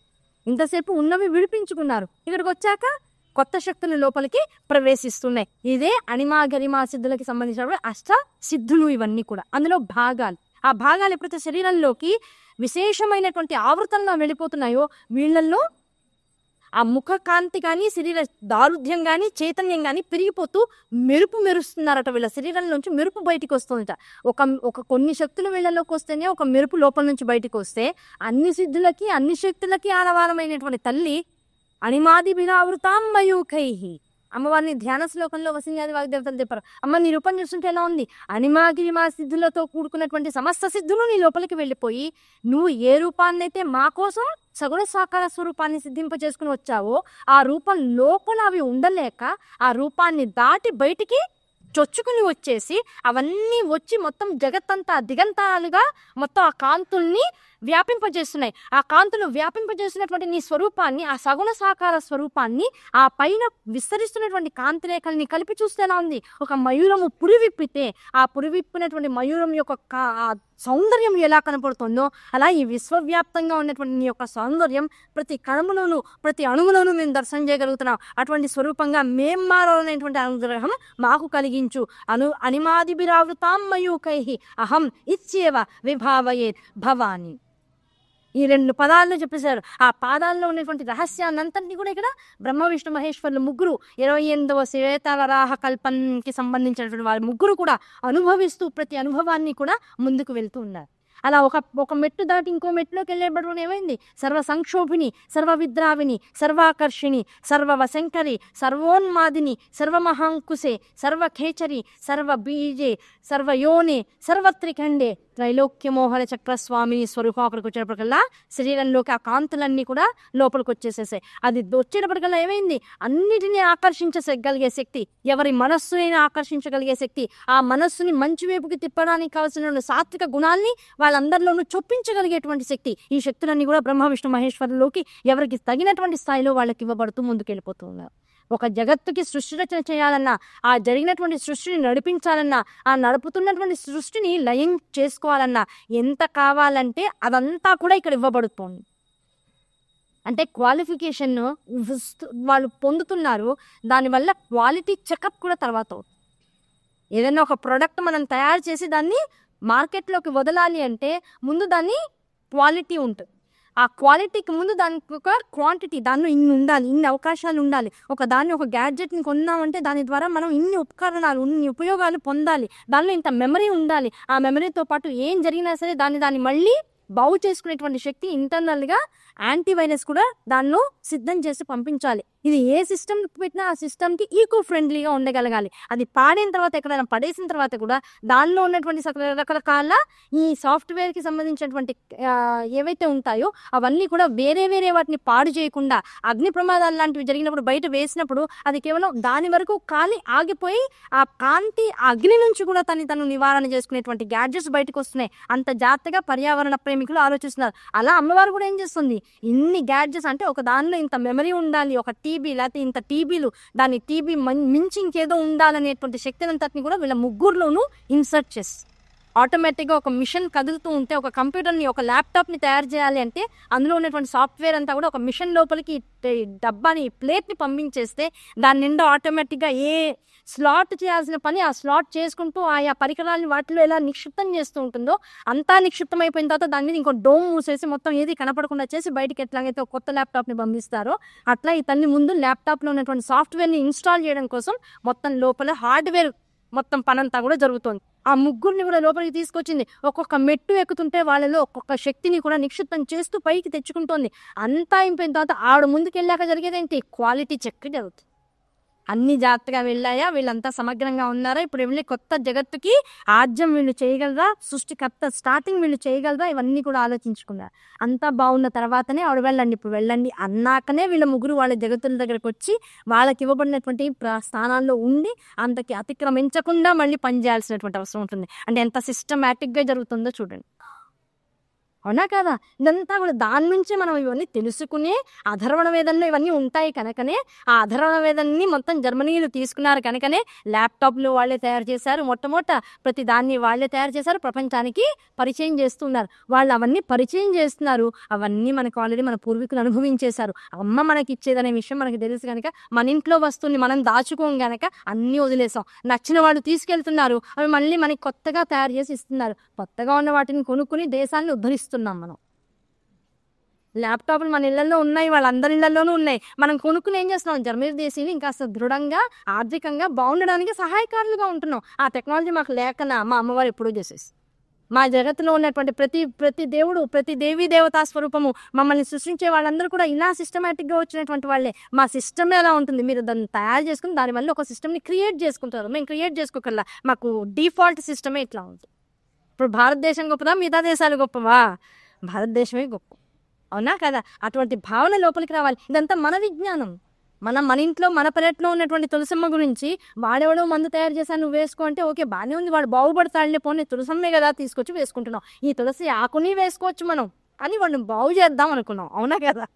అంతేనా? అలా అనుకుంటే మనసుకు బాగుంటుంది. ఏ కాడికి మనం పట్టించుకోవట్లేదు మన విజ్ఞానాన్ని, మన విషయాల్ని బయటవాడు పట్టించుకుంటున్నాడు అంటే అదే ఎక్కువైపోతుంది. ఎందుకు పట్టించుకుంటున్నాం కాదు, మనకు అవసరం లేదనుకుంటున్నాం. అవసరం లేదనుకుంటున్నాం కనుక పెద్దాన్ని మనం వదిలేస్తున్నాం. బయటవాడు ఏదో క్రియేట్ చేసి ఇస్తుంటే మళ్ళీ వాడిని బాగు చేయడం కోసం అది తీసుకుని తింటున్నాం. అంతవరకే మనం ఇచ్చేటువంటి మనం మిగతా దేశాలన్నింటికి కూడా చాలా హెల్ప్ చేస్తున్నాం మన వైదిక ఆధ్యాత్మిక విజ్ఞానం కనుక. ఈ వేదాలన్నిటిని తీసుకెళ్లారు. అధర్వణ వేదంలో ఇవన్నీ ఉంటాయి. ఏది ఎలా తయారు చేయాలి, ఇక్కడేమో ప్రాక్టిక్, ఇక్కడేమో థియరీ. అమ్మవారి యొక్క పురాణాలన్నింటిలోనూ విశేషాలన్నీ కూడా థియరిటికల్గా ఉంటాయి. ఆ థియరిటికల్గా ఉన్నటువంటి వాటన్నిటి కూడా ప్రాక్టికల్గా చేసేటువంటిదంతా కూడా అందులో అధర్వణ వేదంలో ఉంటుంది.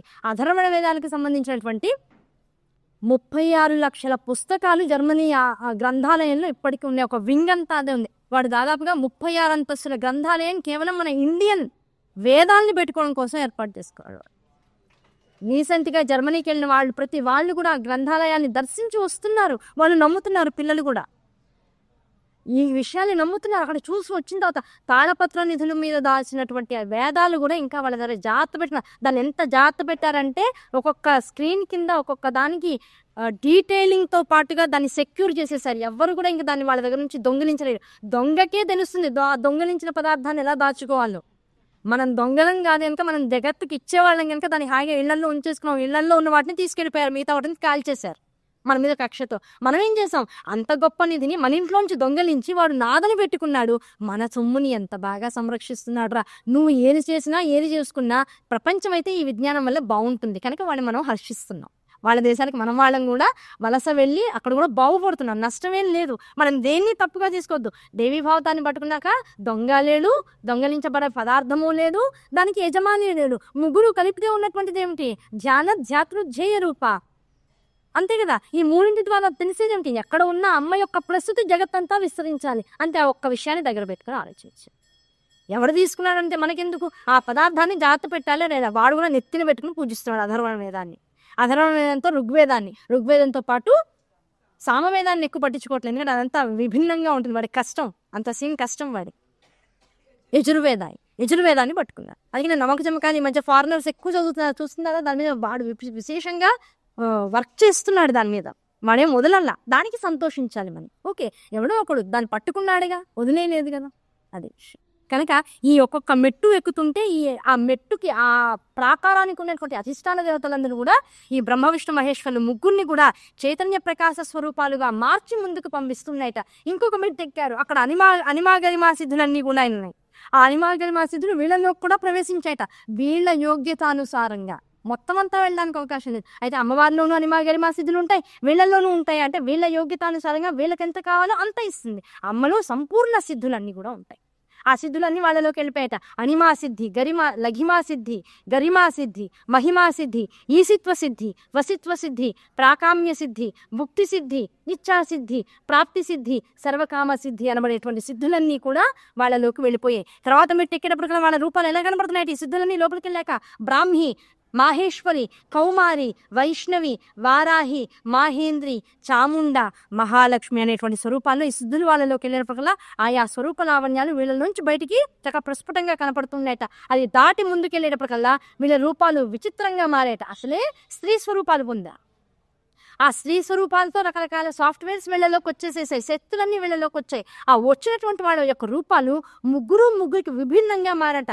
ఎవరు సృష్టి చేస్తారో వారొక రకంగా, ఎవరు స్థితి కారణమో వారొక రకంగా, ఎవరు లయకర్తయో వారొక రకంగా, ముగ్గురు కూడా మూడు గుణాలన్నింటినీ పట్టుకుని వీళ్ళుగా మారట. వాళ్ళెవరయ్యా అంటే కామేశ్వరి, భగమాలిని, నిత్యక్లిన్న, భేరుండ, వహ్నివాసిని ఒక స్వరూపం.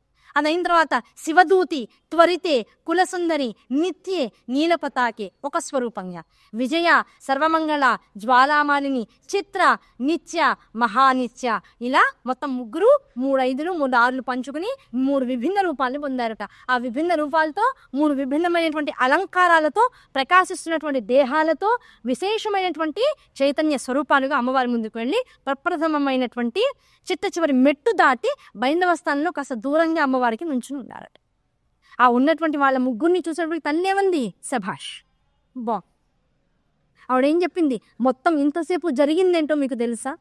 నేనెవరినో ఇప్పుడు మీకు తెలుసా అంటే, అమ్మ ఈ సర్వచైతన్య స్వరూపమైనటువంటి జగత్తుకి మూలము నువ్వు అనేటువంటి విషయం ఇప్పుడు తెలుసుకున్నాం. ఇప్పుడు ఎవరు చెప్పక్కర్లా, వెనకాల నుంచి మనస్సు ప్రేరకం అక్కర్లా, ఎక్కడి నుంచో ఆకాశమని పలకక్కర్లా, వాళ్ళంతటా వాళ్ళకే లోపల నుంచి మేము చూసిందేంటి, ఆ చూసిందంతా ఎవరి అండర్లో ఉంది, ఆ ఎవరి అండర్లో ఉందో వాళ్ళు దాన్ని ఎంత జాగ్రత్తగా ఇంత క్రియేటివిటీతో మొత్తం అంతా విస్తరింపజేశారు. ఆ విస్తరింపజేసిన దానివల్ల ఏ లోకానికి ఏం జరుగుతుంది, ఆ లోకాలన్నీ ఇలా ఉండడం ద్వారా భూగోళాలన్నీ ఇలా సంరక్షింపబడుతున్నాయి.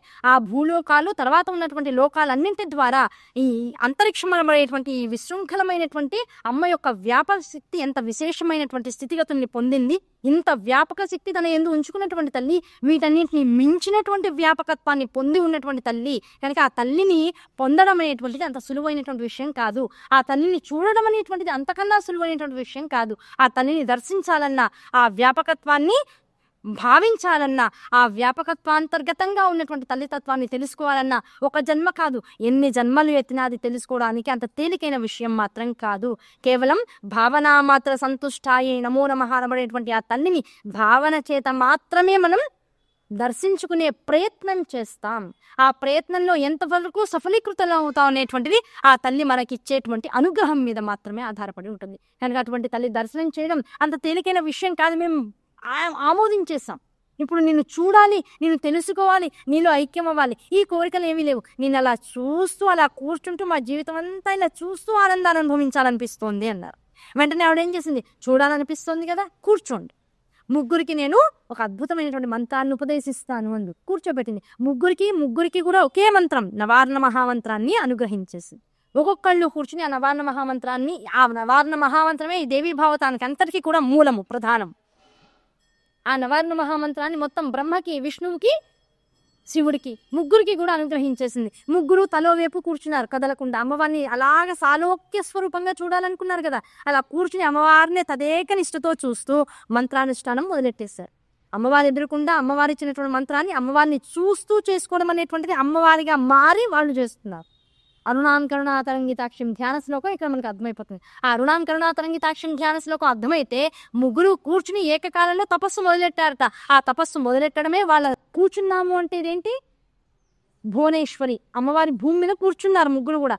భువనేశ్వరి మంత్రం అనేటువంటిది జగత్తులోకి పైకి వచ్చిందిట. ఆ భువనేశ్వరి మంత్రమే హ్రీంకారాసన గర్భితారసికాం సౌక్లీం కళాం బిభ్రతీం సౌవర్ణాంబరధారిణీం వరసుధా ధౌతాం త్రినేత్రోజ్వలాం వందే పుస్తక పాశమంకుశధరాన్. ఆ శ్లోకం అంతా ఉంది కదా, ఆ శ్లోకం ఎక్కడి నుంచి వచ్చిందంటే వీళ్ళ ముగ్గురు అమ్మవారి యొక్క మణిద్వీపాన్ని దాటి బైందవ స్థానం దగ్గరికి వెళ్ళి పూర్తి బైందవ స్థానంలోకి వెళ్లకుండా త్రికోణమితికి దగ్గరలో ముగ్గురు 3 కోణాలుగా కూర్చున్నారు. ఆ భావాన్ని అక్కడ తెచ్చుకోవాలి. అమ్మవారు మధ్యలో బైందవ స్థానంలో కూర్చుంది.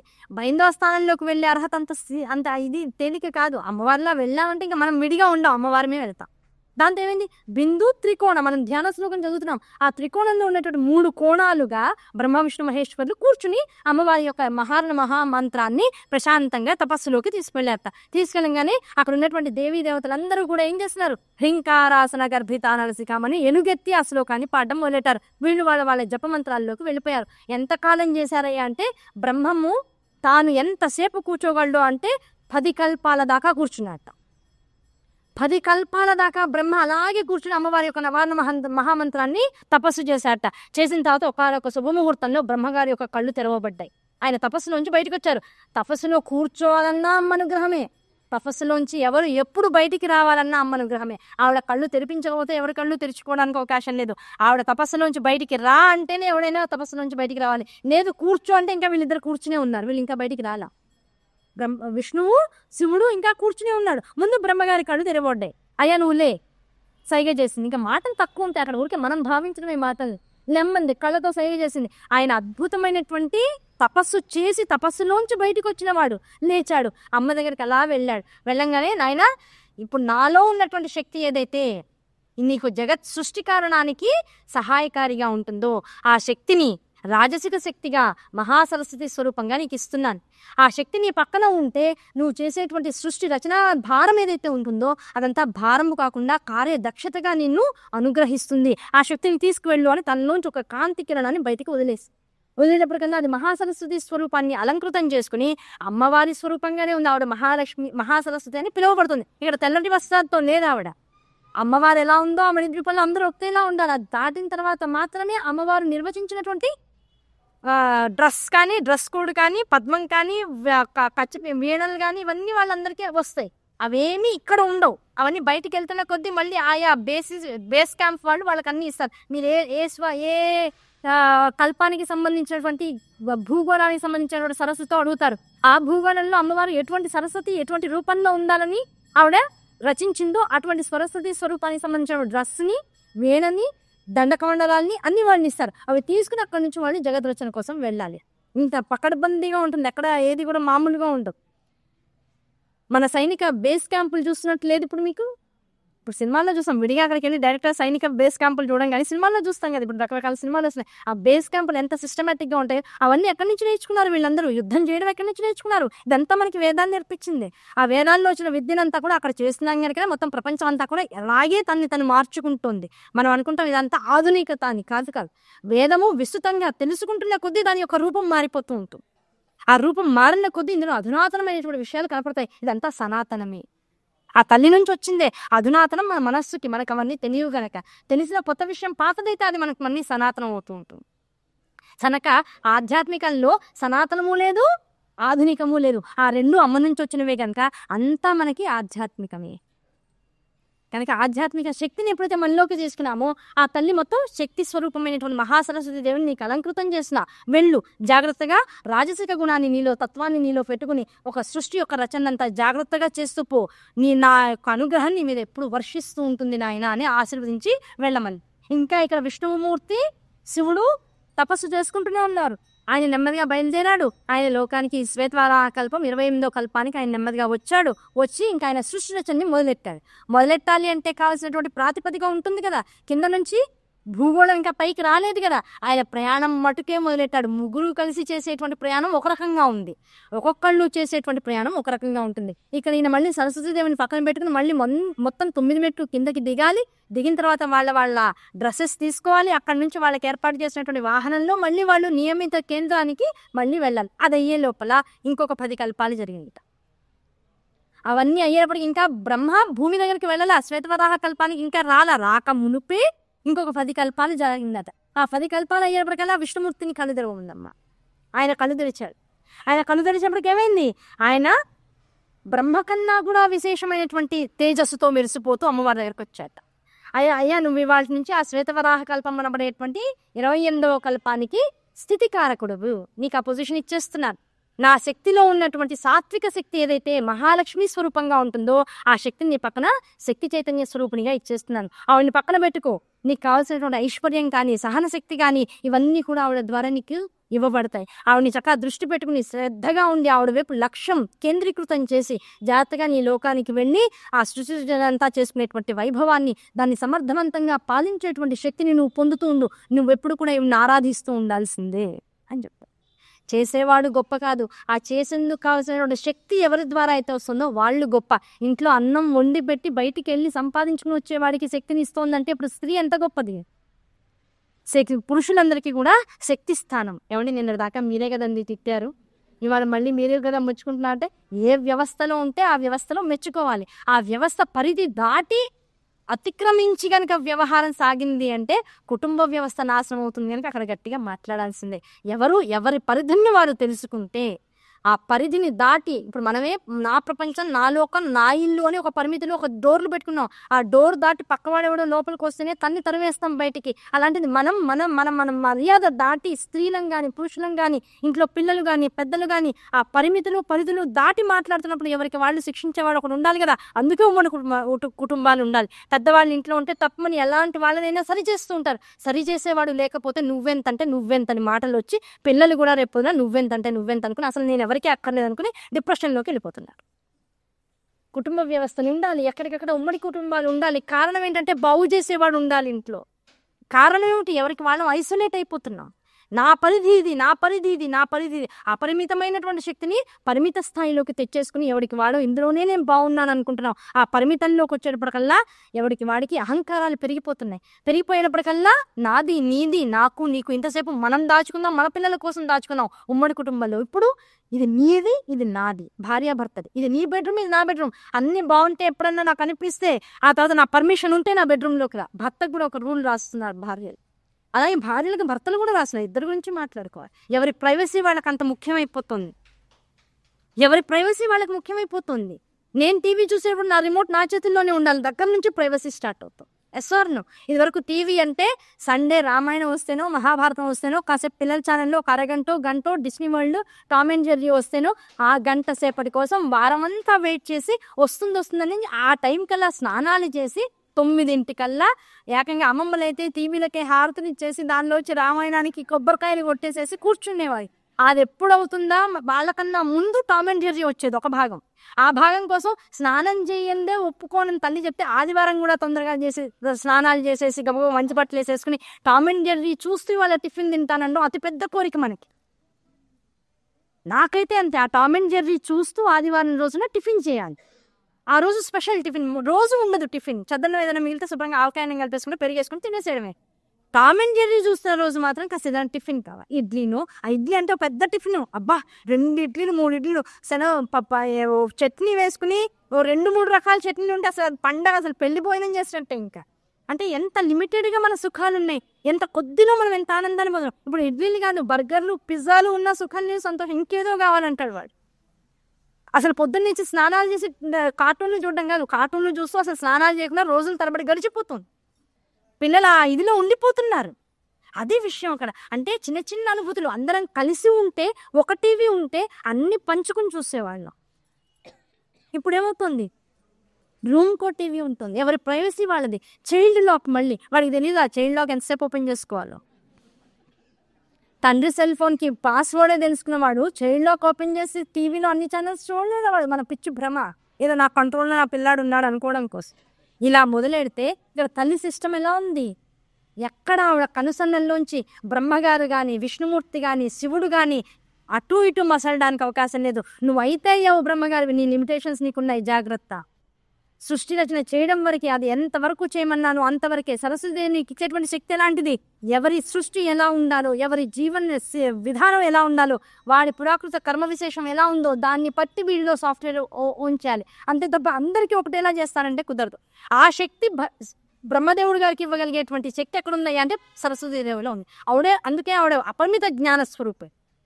ఒక స్వరూపాన్ని నువ్వు చేసినావు, ఇది ఎక్కడికి వెళ్తుంది, అడ్రస్ చెప్పు, ఫలానా అడ్రస్లోకి వెళ్తుంది, ఫలానా గర్భంలోకి వెళ్తుంది. వీళ్ళందరికీ కోడ్ లాంగ్వేజెస్ ఉంటాయి. ఆ గర్భంలోకి వెళ్తుందంటే వాళ్ళిద్దరూ ఇలా ఉన్నవాళ్ళు ఇలాంటి సంతానాన్ని అనుభవించాలి. కనుక ఇప్పుడు నువ్వు చేసేటువంటి సాఫ్ట్వేర్లో కాస్త ఈ తేడా చేయి, ఇలా ఉండేలా చేయి, కాస్త మొండి వాళ్ళని పెట్టు, కాస్త ఏడిపించే వాళ్ళని పెట్టు, కాస్త రుణగ్రస్తుల్ని పెట్టు. ఇలాంటి వాళ్ళందరూ గర్భంలోకి వెళ్ళి అలా తల్లిదండ్రి ఏడవాలి, తండ్రి కింద పడి గిలగిలా కొట్టేసుకోవాలి. వాళ్ళ నాన్న వాడు వెళ్ళలేరు కనుక వాడి కొడుకు వాడి మాట వినని వాడు రావాలి. ఇవన్నీ కూడా ఇంటర్నల్ సాఫ్ట్వేర్ బిల్డప్స్. ఇవన్నీ పెట్టేస్తాడు, లోపల పెట్టేస్తాడు. ఆ చిప్ పెట్టేస్తాడు. ఆ పెట్టగలిగేంత చిప్పు తన వీణాగానంతో క్రియేట్ చేసి ధ్వని తరంగాలతో ఇందులో పెట్టేసి ఆ ధ్వని తరంగాన్ని ఆదేశించుకుని ఆయన సాఫ్ట్వేర్తో ఒక రూపాన్ని క్రియేట్ చేసి పంపిస్తాడు. ఇప్పుడు ఎందుకు బ్రహ్మగారి పక్కన సరస్వతీదేవి కేవలం జ్ఞానస్వరూపిణి కాదు, మొత్తం జగత్తుకి విధాత అయినటువంటి బ్రహ్మదేవుడి యొక్క విధాత ఆవిడ. అలాంటిది అమ్మవారి యొక్క క్రియేషన్.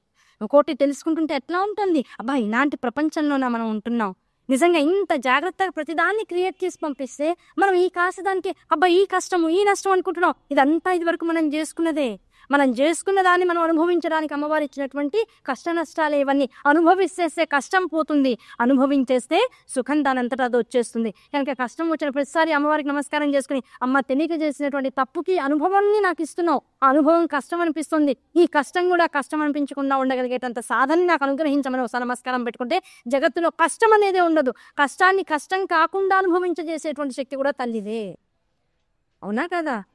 గర్భవతి అయింది, 9 నెలలు కడుపు పిల్లాన్ని మోసింది, డెలివరీ అవుతోంది, పిల్లాడు పుడుతున్నాడన్న ఆనందంతో తనకు వచ్చినటువంటి ఆ మరణ వేదనని కూడా అనుభవించి ఆనందంగా కన్నీటి దారం చేసి ఆ పిల్లవాడిని చూడగానే అన్నీ మర్చిపోతుంది. కష్టాన్ని కష్టంగా భావించదు, తాను అనుభవించదు, ఎవరితోనూ కష్టాన్ని కష్టంగా అనిపించకుండా ఉండగలిగేటువంటి స్థితి అమ్మ వల్ల మాత్రమే అవుతుంది, ఇంకెవరి వల్ల కాదు. కనుక ఈ జగత్తులన్నింటినీ నడిపించేటువంటి తల్లికి ఇంకెంత రుణపడి ఉండాలి మనం. ఇంక వాళ్ళ నుంచి మన నోట్లోంచి అమ్మ నాకు ఈ కష్టం ఉంది అని బయటికి అనుకోవడం అంత మనం ఆవిడని అవమానించడం కాదా? ఇప్పుడు దేవి భావతను తెలుసుకున్న తర్వాత అమ్మ నాకు ఈ కష్టం ఉంది అనుకోవడం ఇప్పుడు తప్పా రైటా? ఆవిడ చేసినటువంటి ఇంత కృతాన్ని నేను బాధ పెట్టినట్టు అవుతుంది, అవమానించినట్టు అవుతుంది. నేనేదో చేసా, ఈ జీవుడు ఏదో చేసుకున్నాడు, ఇది వరకు తప్పు చేశాడు, ఆ తప్పు అనుభవించేస్తే అయిపోతుంది. ఆ తప్పు నేను ఇప్పుడు అనుభవించాలి కనుకనే ఇంత జ్ఞానాన్ని నాకు ఇస్తూ ఇది తప్పు ఇది ఒప్పు అని చెప్పించి ఇంకా ముందు నాకు కష్టాన్ని కష్టం అనుకోకుండా ఉండగలిగేటువంటి ప్రేరణని నాకు అమ్మ ఈ పురాణం ద్వారా ఇస్తుంది. ఇంకా నేను వాటి నుంచి ఈ పురాణంలో ఉన్నటువంటి వైశిష్ట్యం తెలుసుకున్న తర్వాత కష్టం వచ్చింది అని అనుకోకుండా ఉండగలిగేటువంటి శక్తిని నాకు ఇమ్మని అమ్మవారిని కోరుకోవాలి. సర్వచైతన్య రూపాం తాం ఆద్యాం విద్యాం చ ధీమహి బుద్ధిం యాన ప్రచోదయాత్. బుద్ధి ప్రచోదనం ఎలా అవుతుంది? ఇదా ప్రచోదనం అవ్వడం అంటే, ఇది ప్రచోదనం అవ్వడం అంటే. నాకు సుఖాలిమ్మని అడగడం గొప్ప కాదు. అన్నీ ఉన్న తండ్రిని నాకు ఆస్తి నాన్న నువ్వు ఇంత సంపాదించావు కదా నాకు 10 కోట్లు ఇవ్వంటే ఎంత చీ. నీ కాళ్ళ మీద నువ్వు నుంచోలేవు, నీ తండ్రి సంపాదించి నీకు కావాలా? భ్రష్టుడా. ఇప్పుడు సుఖాలు కోరుకోవడం ఎలాంటిది? అమ్మ నీ దగ్గర ఇన్ని సుఖాలు ఉన్నాయి కదమ్మా, నాకు 10 సుఖాలు ఇవ్వు అనుకుంటే నా కాళ్ళ మీద నేను సుఖాన్ని పొందాలి. అది పిల్లల యొక్క అసలు రహస్యం. మనం ఏ సుఖాన్ని ఎవరిని అడగకూడదు, ఉన్నదాన్ని ఉన్నట్లు అనుభవిస్తూ దీనిలో సుఖాన్ని వెతుక్కోవాలి, మనం క్రియేట్ చేసుకోవాలి. అది అసలైనటువంటి సృష్టి రహస్యం. అనిపిస్తుందా? ఇప్పుడు సుఖం అమ్మవారు ఇవ్వాలా, అమ్మవారిని అడగాల? ఇప్పుడు ఏదన్నా అడగాలంటే ఎలా అనిపిస్తుంది? ఇన్నాళ్ళు అడిగి తప్పు చేసాం, అమ్మని అడగడం ఏంటి, అమ్మకి ఇవ్వాలి. అమ్మ ఎప్పుడు సనాతని ఏకాస్వరూపం. అబ్బా ఎప్పుడు ఆవిడ మనందరి కోసం చేస్తుంది. ఒక మదర్స్ డే వస్తేనే అమ్మ కోసం ఏమైనా చేసి పెడదామని ఇప్పుడున్నటువంటి కొత్త పుంతలతో ఓ పువ్వు పంపించడము, లేకపోతే ఆవిడకి ఏదైనా వండి పెట్టడము, దగ్గరలో ఉన్నటువంటి అమ్మ అయితే ఇంకెక్కడో ఉన్న అమ్మ అయితే ఏదైనా వీడియో కాల్ పంపించడం, వీడియో మెసేజ్ పంపించడం ఏదో చేస్తాం కదా. మరి మనందరినీ జగత్తులన్నింటినీ పోషిస్తున్నటువంటి ఆ తల్లికి మరి ఒక్కరోజన్నా మదర్స్ డే వద్దా? ఆ మదర్స్ డే ఇవ్వాలి అనుకుంటే, ఆ తల్లి తత్వాన్ని తెలుసుకున్నటువంటి రోజు ఇవ్వాలి అనుకుంటే ఇవాళ నుంచి అమ్మ ఒకటే శపథం, నువ్వు ఇచ్చినటువంటి ఈ జీవితానికి పరిపూర్ణమైనటువంటి న్యాయం చేస్తూ సుఖాన్ని నేనే తెచ్చుకుంటా, కష్టాన్ని కష్టం అనిపించకుండా ఉండగలిగేటువంటి సమర్థతని మాత్రం నాకు అని. ఆ సమర్థత ఎప్పుడైతే నాకు వస్తుందో ఇంకా ఏ కష్టాన్ని ఎవరి ముందు చెప్పను. కష్టం ఎందుకు వచ్చింది అంటే మా అమ్మ ఇచ్చింది అనుకోవడం తప్పు కాదు. అమ్మ కష్టాన్ని ఇస్తుందా? నువ్వు చేసిన దానికి నువ్వు ప్రారంధాన్ని మాత్రమే అనుభవిస్తున్నావు. కష్టం ఉన్నదే అసలు ప్రపంచంలో కష్టమే లేదు. ఆ కష్టం అనే భావన మనకున్నటువంటి స్థాయిని స్థితిని బట్టి మనకు అనిపిస్తుంది. అనిపించడం తగ్గాలంటే అమ్మ పడుతున్న కష్టం తెలియాలి. అమ్మ పడుతున్న కష్టం తెలిస్తే అప్పుడు ఇంకో కష్టం అమ్మకి చెప్పుకోవడానికి మనకు మనసు వస్తుందా? అయ్యో ఇన్ని వేల జగత్తులే, ఒక్క ఇంట్లో పొద్దున మధ్యాహ్నం సాయంకాలం వండి పెట్టడానికే చాకిరీ అనుకుంటున్నామే. ఇన్ని జగత్తుల్లో ఇన్నిళ్లలో ఇంత పొయ్యి వెలిగి అన్నం రావాలి, నోట్లో ముద్ద దాకా వెళ్ళాలి.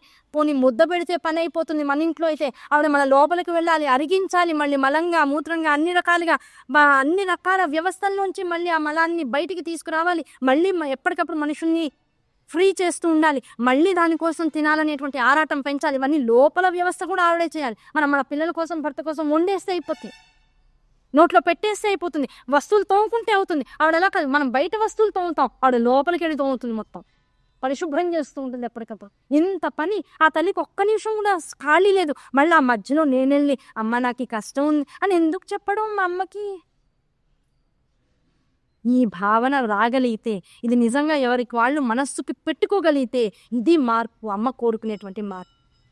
మనం ఆ మార్పు వైపుకి ప్రయాణం చేయాల్సిందే. దేవీభావతం చదివాము అంటే ఇప్పుడు జనమేజయుడికి ఇన్ని కష్టాలు వచ్చాయి. ఇప్పుడు ఈ మాట విన్న తర్వాత జనమేజయుడు ఎలా ఫీల్ అవ్వాలి? అసలు నాకు వచ్చింది కష్టమా?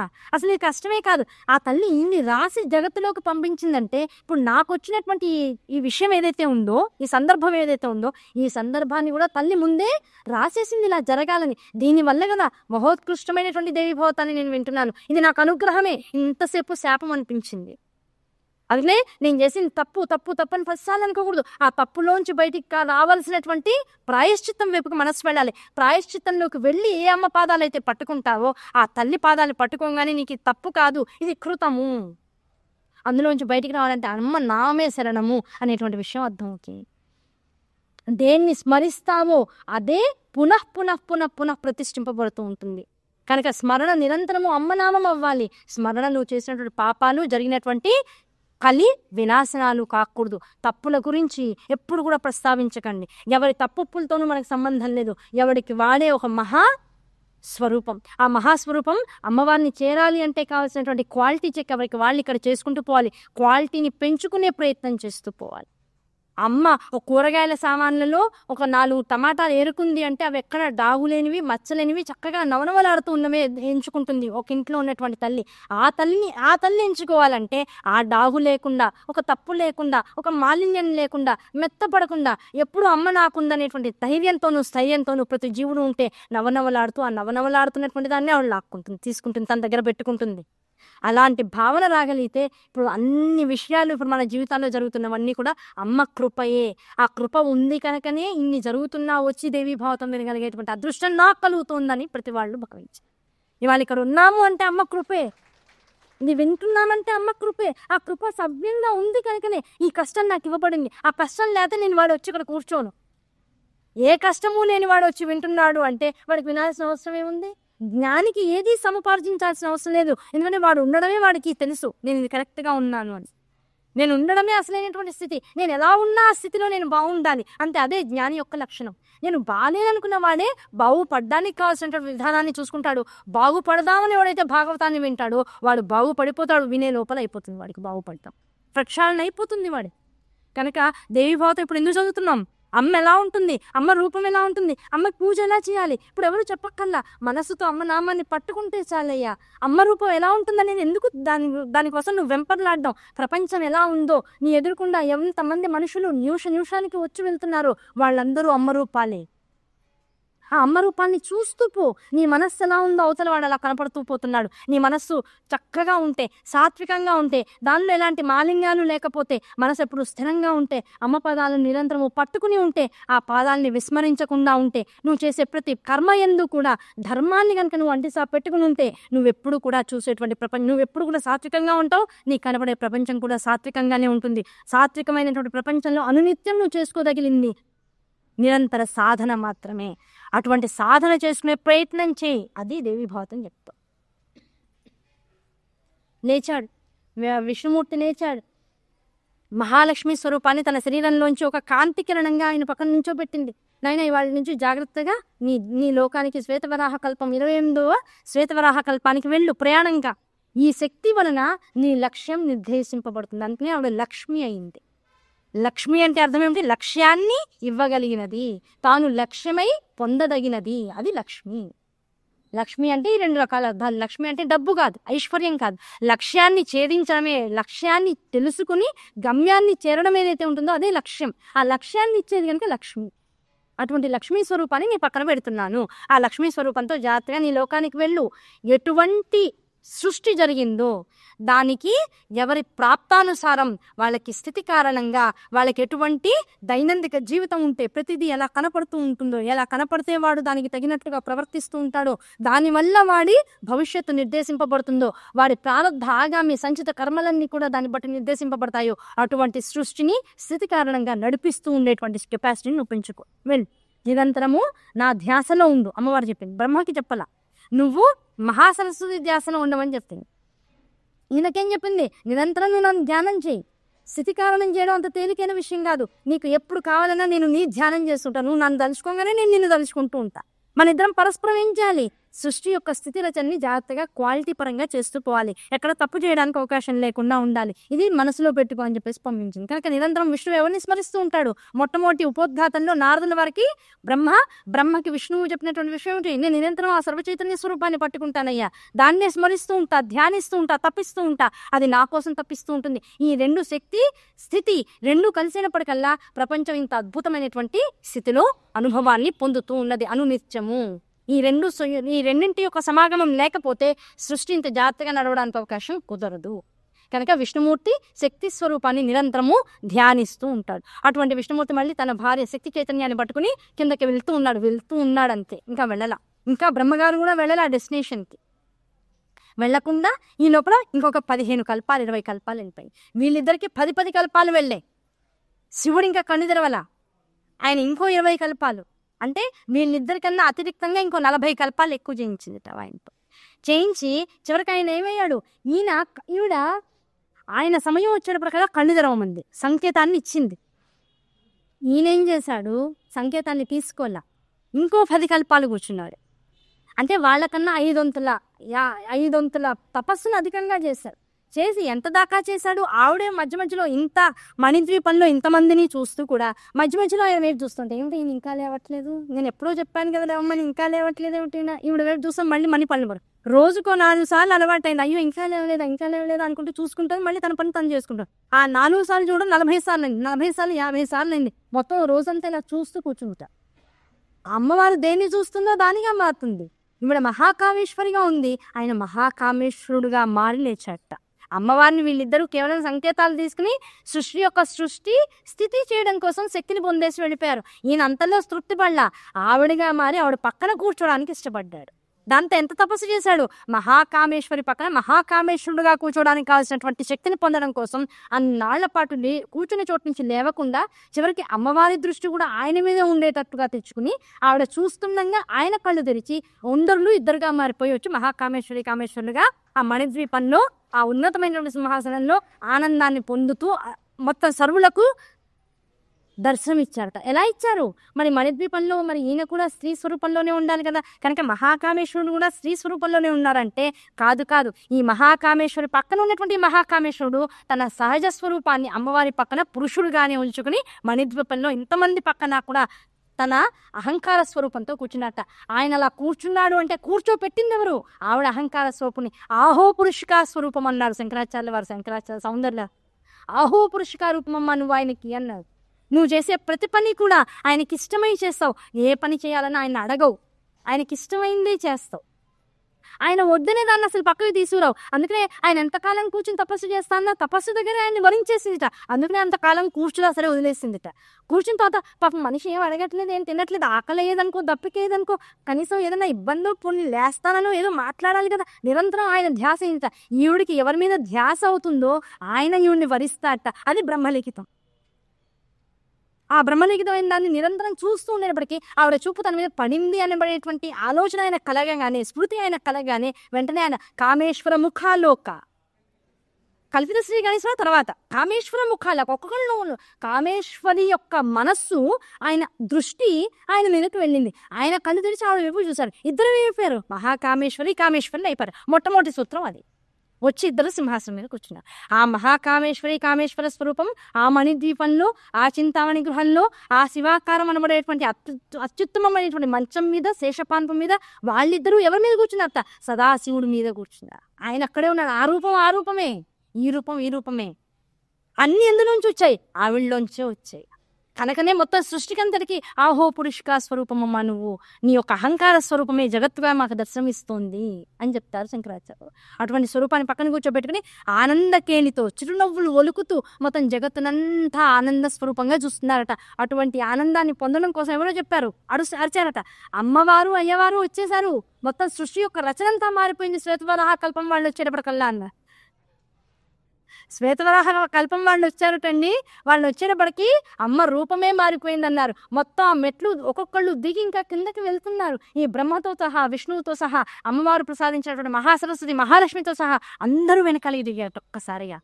ఈ బ్రహ్మ విష్ణువులతో పాటు కూడుకున్నటువంటి మొత్తం జగత్తంతా అప్పుడు మణిద్వీపంలో ఎంతమంది అయితే ఉన్నారో అంతమంది సింహాసనం వైపు చూస్తూ ఉంటే ఆ సింహాసనం మీద దగద్దగాయమానంగా వెలిసిపోతున్నటువంటి ఆ మహాకామేశ్వరి కామేశ్వర స్వరూపము వాళ్ళందరినీ ఆశీర్వదిస్తూ ఆశీనులై వాళ్ళ యొక్క ఆనందాన్ని ప్రపంచ ఆనందంగా మార్చేస్తూ ఆనందాన్ని పొందుతూ తల్లిదండ్రులుగా జగత్కంతటికి కూడా నిలిచిపోయారట. అటువంటి తల్లి దర్శనం, తండ్రి దర్శనం. మాతాచ పార్వతీదేవి, పితాదేవో మహేశ్వర, బాంధవ శివభక్తాచ, స్వదేహో భువనత్రయం. అమ్మ ఈ భువనాలన్నీ ఇప్పుడు ఎందులో ఉన్నాయి? నాలో ఉన్నాయి. భువనత్రయం అదే నాకు వాగ్భవ కూటమి, మధ్య కూటమి, మహారాజ కూటమి. ఇందులోనే అతల వితల సుతల తలాతల రసాతల మహాతల పాతాళాలన్నీ కూడా కామేశ్వర అధీనంలో ఉన్నాయి. కనుక కిందకి ఎవరు వెళ్ళడానికి అవకాశం లేదు. ఎవరు వెళ్ళినా ఊర్ధ్వముఖ చలనం కుండలిని శక్తితో కుండలిని అవస్థలోకి వెళ్ళాలే తప్ప కిందకి ఊర్ధ్వలోకాల్లో పడిపోవడం అయ్యవారు స్వయంగా తొక్కేస్తే పడాలి, పంపిస్తే పడాలి, అంతే తప్ప కిందకి దృష్టి వెళ్ళడానికి అవకాశం లేదు. కనుక ఇదంతా కూడా రహస్యం. చూడగలిగినటువంటి ప్రదేశాలే ఉన్నాయి. మొత్తం మన లోపల ఉన్నటువంటి మూలాధార చక్రం నుంచి మొదలెట్టుకుంటే బ్రహ్మరంధ్రం దాకా ఏవైతే ఉన్నాయో ఆ లోకాలని నువ్వు ప్రయాణించే. అక్కడి నుంచి ఊర్ధ్వలోకాల్లోకి నిన్ను తీసుకెళ్ళగలిగింది ఎవరైనా ఉంటే పుష్ప విమానం రావాల్సిందే.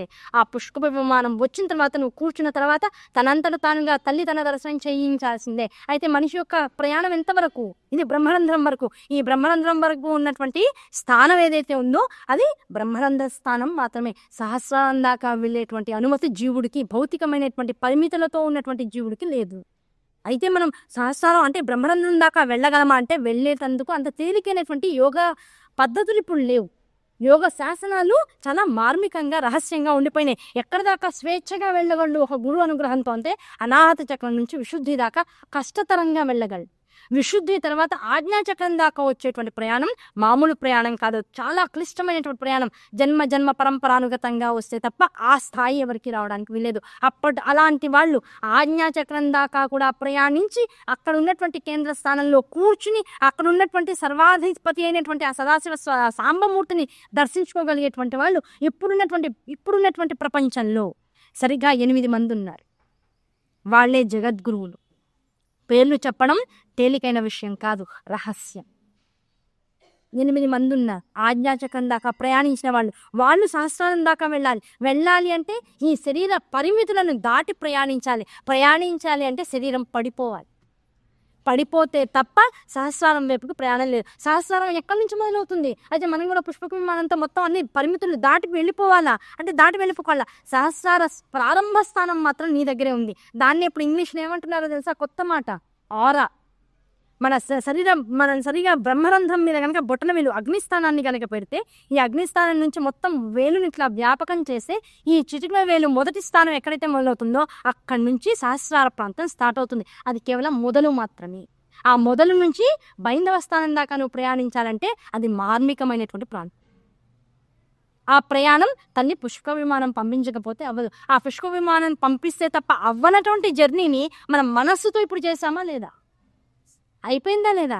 బ్రహ్మదేవుడు గారు అదే చెప్పారు. నాయన ఇప్పుడు నువ్వు నేను కలిసి చేసింది ఏమిటి? వ్యాసుల వారు జనమేజయుడికి చెప్పాడు, బ్రహ్మదేవుడు గారు నారదుడికి చెప్పాడు, నారదుడు వ్యాసుల వారికి చెప్పారట. ఆ వ్యాసుల వారికి చెప్పినదంతా వ్యాసుల వారు జనమేజయుడి అంతఃపురంలో, అస్తినాపురంలో ఉన్నటువంటి జనమేజయుడి యొక్క అంతఃపురంలో జనమేజయుడిని కూర్చోబెట్టుకుని, నాయన ఇది తల్లి యొక్క స్వరూపం అడిగావు కదా, అంత తేలిక వివరించడం.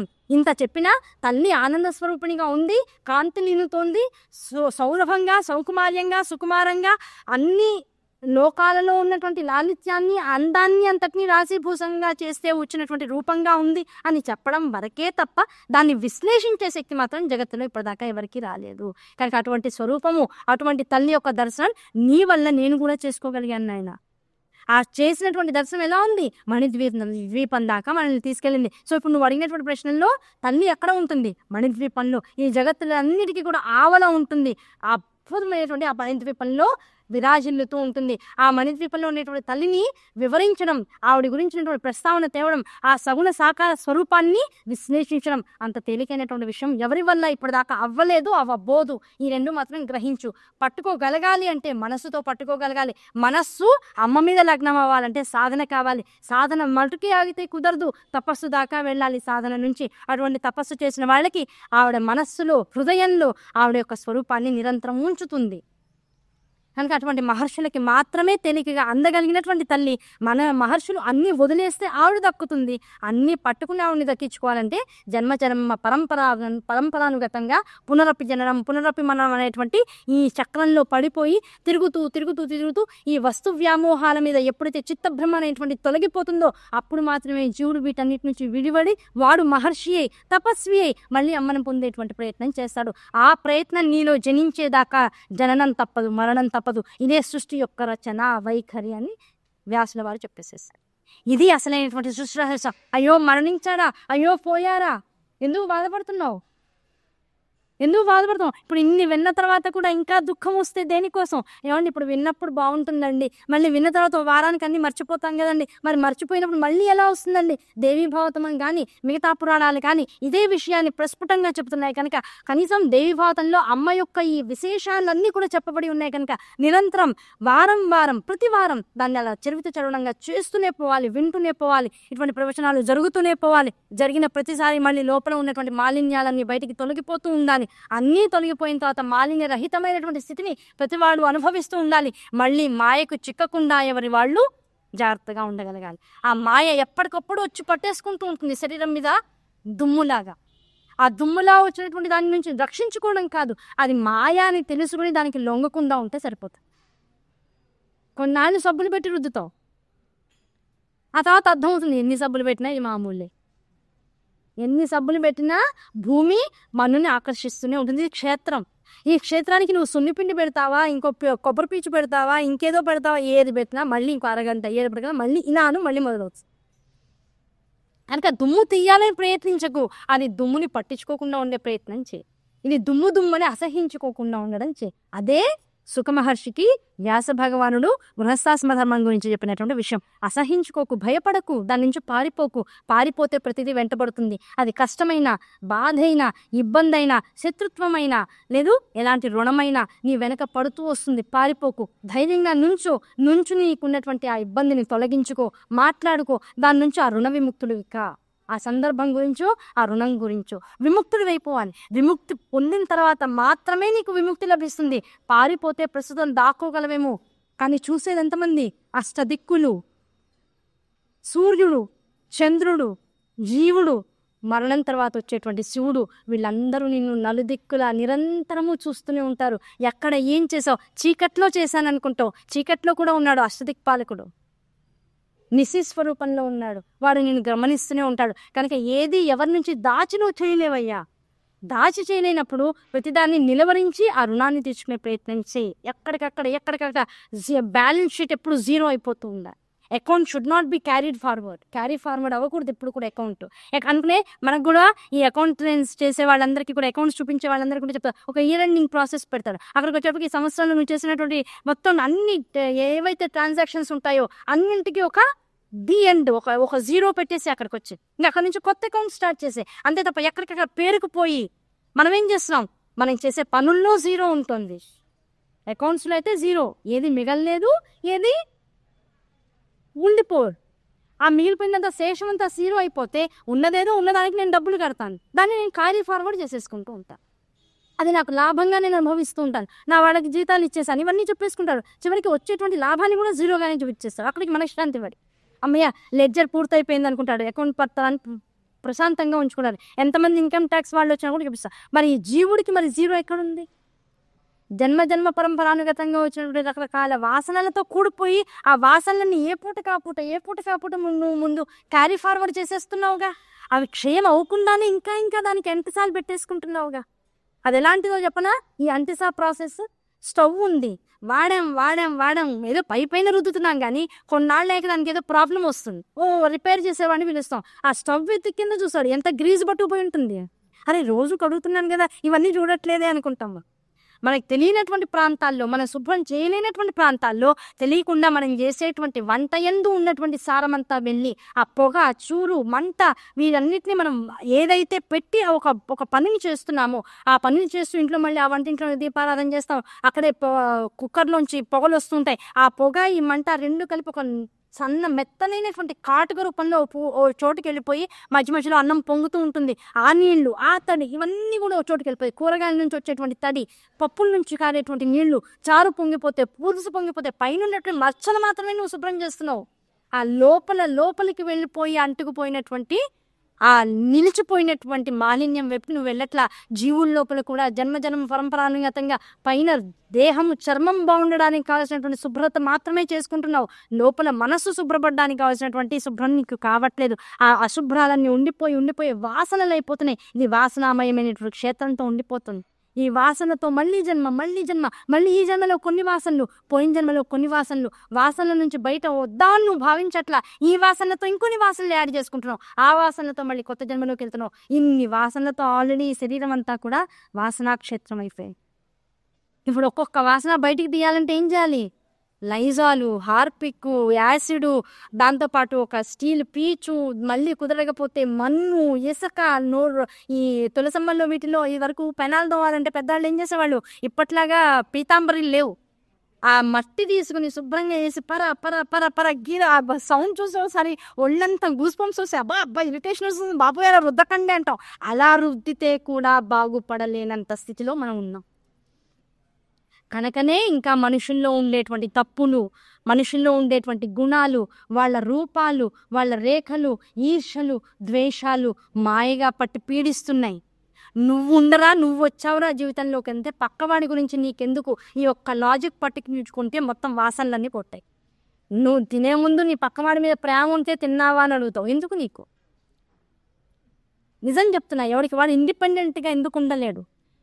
ఇలా ప్రతి విషయాన్ని ఎవరికి వాళ్ళని సానుకూల దృక్పథంతో కనుక ఆలోచిస్తే నిజంగా ఎవరికి వాళ్ళమే బాగుపడాలి. బాగుపడితేనే ఇంతసేపు కూర్చుని రోజు పొద్దున సాయంకాలం మా గురువు గారు ఏమంటూ అనుకున్నారు కానీ 3 గంటల పాటు ఏదో అనకూడదు కానీ ఇక్కడ కార్యకర్త వర్గం అంతా కూడా మనకు మధ్యలో 15 నిమిషాలు అడ్డు పెట్టింది, చిన్న విరామాన్ని ఇచ్చింది. కానీ దాటిన 3 గంటల పాటు 6 గంటలు ఇంత జ్ఞానం ఒకేసారి లోపలికి వెళ్తే లోపల ఏమైపోతుంది? తట్టుకోలేదు బాబోయ్. ఇది ఎలా ఉంటుందంటే కోకోకోలా బాటిల్ మూత తీయకుండా బాగా ఇలా షేక్ చేసేసి ఒక్కసారి మూత తీస్తే ఏమైపోతుంది? బుస్సుమంటూ అలా ఉంటుంది. లోపల నుంచి ఆవిరి ఇలా బయటకు వచ్చేస్తుంటుంది. అందుకనే మనమే దహేదాలు చమ్మవారు ఏం చేసిందంటే అందరూ వచ్చేవాళ్ళందరూ పెద్దవాళ్లే, కనీసం ఆ కాస్త ఏరు ఫ్రీనెస్ అనేటువంటిది కాస్త 15 నిమిషాల విరామంలో వస్తుందని బయటికి తీసుకెళ్తాం. అది రాకపోతే 3 గంటల ప్రవచనం, అందున దేవీ భావతం వినడం అంత తేలికైన విషయం కాదు. లోపల నుంచి ఆవిర్లు వచ్చేస్తాయి. ఆవిర్లు ఏం చేస్తాయి? ఇదంతా వాసనాక్షేత్రం. పొగ అది ఉడుకుతూ ఉంది కదా లోపల. ఇంకో నీలో ఈ తప్పు ఉంది, పచ్చనం ఉడకడం. ఆ ఉడకడంలోంచే అగ్ని పుడుతుంది. అగ్ని వల్లే చెమట పడుతూ ఉంటుంది. ఆ చెమటను చెప్పేవాడు తుడుచుకోవాల్సిందే, వినేవాడు తుడుచుకోవాల్సిందే, ఆచరించేవాడు తుడుచుకోకర్లేదు. ఆచరణ అనేటువంటి జీవితంలోకి వస్తే తుడుపులు ఉండవు, లేకపోతే కంటి తుడుపులే మిగులుతాయి. పట్టుకున్నారు కదా, విషయాన్ని పట్టుకున్నారు. ఈ విషయాన్ని అంతటినీ కూడా వ్యాసుల వారు జనమేజయుడికి చెప్పాయి. నాయన ఈ ఏ మణిద్వీపాన్ని అయితే ఇప్పుడు దర్శించుకున్నావో ఆ మణిద్వీపాన్ని దర్శించుకున్న తర్వాత ఆ తల్లి యొక్క గొప్పదైనటువంటి చరితమే ఈ లోకం. ఇప్పుడు ఈ లోకంలో మనందరం ఉన్నాం. నువ్వున్నావు, నేనున్నాను, నా శిష్యులు ఉన్నారు, నీ రాజ్యంలో ఉన్నటువంటి మనుషులందరూ ఉన్నారు, నీ సేవకులు ఉన్నారు, సైనికులు ఉన్నారు. వీళ్ళందరూ కూడా ఇదంతా కలిపితే, ఇది కాక ఇంకా మనకి తెలియనటువంటి ప్రపంచం ఎంతో ఉంది, ఎన్నో రాజ్యాలు ఉన్నాయి. ఇవన్నీ కలిపితే అమ్మ యొక్క రచన. ఈ రచనలో ఇది తప్పు ఇది ఒప్పు అనేటువంటి భావన ముందు ఎవడికి వాడికి తెలియాలి. ఎవడికో తెలియకన్నా, ఎవడు ప్రతివాడు నీ దగ్గరకు వచ్చి నువ్వు తప్పు చేస్తున్నావు అంటే మనకు కష్టం అనిపిస్తుంది. అది తప్పను ఒప్పుకోవాలని కూడా మనకి అనిపించదు. కానీ ఎలా మరి మనల్ని మనం ఎలా బాగు చేసుకోవాలి? అమ్మ మణిద్వీపం దాకా వెళ్ళగలిగేటంత తాహత మనం ఎలా తెచ్చుకోవాలంటే నీలోనే ఉంటాయ్యా 4. అనునిత్యం వాటిని నువ్వు బేరీజు వేసుకుంటూ ఉండు. మనిషి పాపం చేస్తున్నాడు. పాపం అంటే అసలు అర్థం ఎవరికైనా తెలుసా? అసలు ఇది పాపం ఏదో దేవుడి దగ్గరికి వచ్చి కొబ్బరికాయ కుళ్ళిపోతే పాపం కాదు. దేవుడి దగ్గరికి వచ్చి గబుకుని ఏదో శ్రీచక్రానో లేకపోతే ఇంకో నందినో గబుకుని కాలు తెచ్చి అయ్యో పాపం అయిపోయి ఇవన్నీ పాపాలు కావు. ఇవన్నీ పాపాలు కావు. అది మనిషి, అది విగ్రహం ఎంతో, ఇది దేహం అంతా. ఈ దేహానికి విగ్రహానికి పెద్ద తేడాలు ఏమీ లేవు. ఒక మనిషి కాలు దొక్కితే ఎంత పాపం వస్తుందో నంది విగ్రహాన్ని గబుకుని కాలు పెట్టి ఆ దిమ్మని ఇలా అన్నా సరే పాపం అదే స్థాయిలో వస్తుంది. ఒక ఆకుని దొక్కినా అదే స్థాయిలో పాపం వస్తుంది. ఒక పురుగుని తెలియకుండా తొక్కినా అదే స్థాయిలో వస్తుంది. పాపం ఇప్పుడు ఇలాంటి లౌకిక విచారాల వైపు ఆలోచిస్తే పాపం ఒకే రకంగా ఉంటుంది. కానీ అసలైన పాపం ఏ రూపాన్ని సంతరించుకుంటుంది? అసలు పాపం అంటే ఏంటి? ఏదన్నా ఒకటి చేస్తే పాపమా? ఏదన్నా ఒకలాగా ఉంటే పాపమా? లేకపోతే ఎలా? అసలు పాపం అనేటువంటి దానికి నిర్వచనం ఏమిటి అని మొట్టమొదట మనం ఎవరికి వాళ్ళం ఆలోచించుకోవాలి. ఆ పాపం అంటే ఏంటో తెలుసుకుంటే అప్పుడు ఎవరికి వాళ్ళని చేసేటువంటి తప్పులు వాళ్ళకి అర్థమవుతూ ఉంటాయి. కనుక ముందు పాపం అంటే ఏంటో చెప్తాను నాన్న. 4 విషయాలు ముందు పాపం అంటే. మొదటిది అసూయ. పాపంలో మొట్టమొదటి మెట్టే ఉంటాయంటే అసూయ. అసూయ ఏం చేస్తుంది? ఇందా చెప్పుకున్నాం. అసూయ ఎలా ఉంటుంది? ఎక్కడో ఉన్నటువంటి వాడి కొడుకు పెళ్లి బాగా చేసుకుంటే మనం ఇక్కడికి లేరా కొట్టుకుపోవడం ఏంటో నాకు అర్థంగా. అవునా కదా? అవసరమా మనకి? అవసరం లేదు. అయినా సరే అసూయ. ఎవరో బాగా దానాలు ధర్మాలు చేస్తున్నారు, బాగా ఎక్కువైపోయిందండి వాడికి, కారబోసుకునేంత ఉంది అందుకని చేస్తున్నాడు. మరి నీకెందుకు?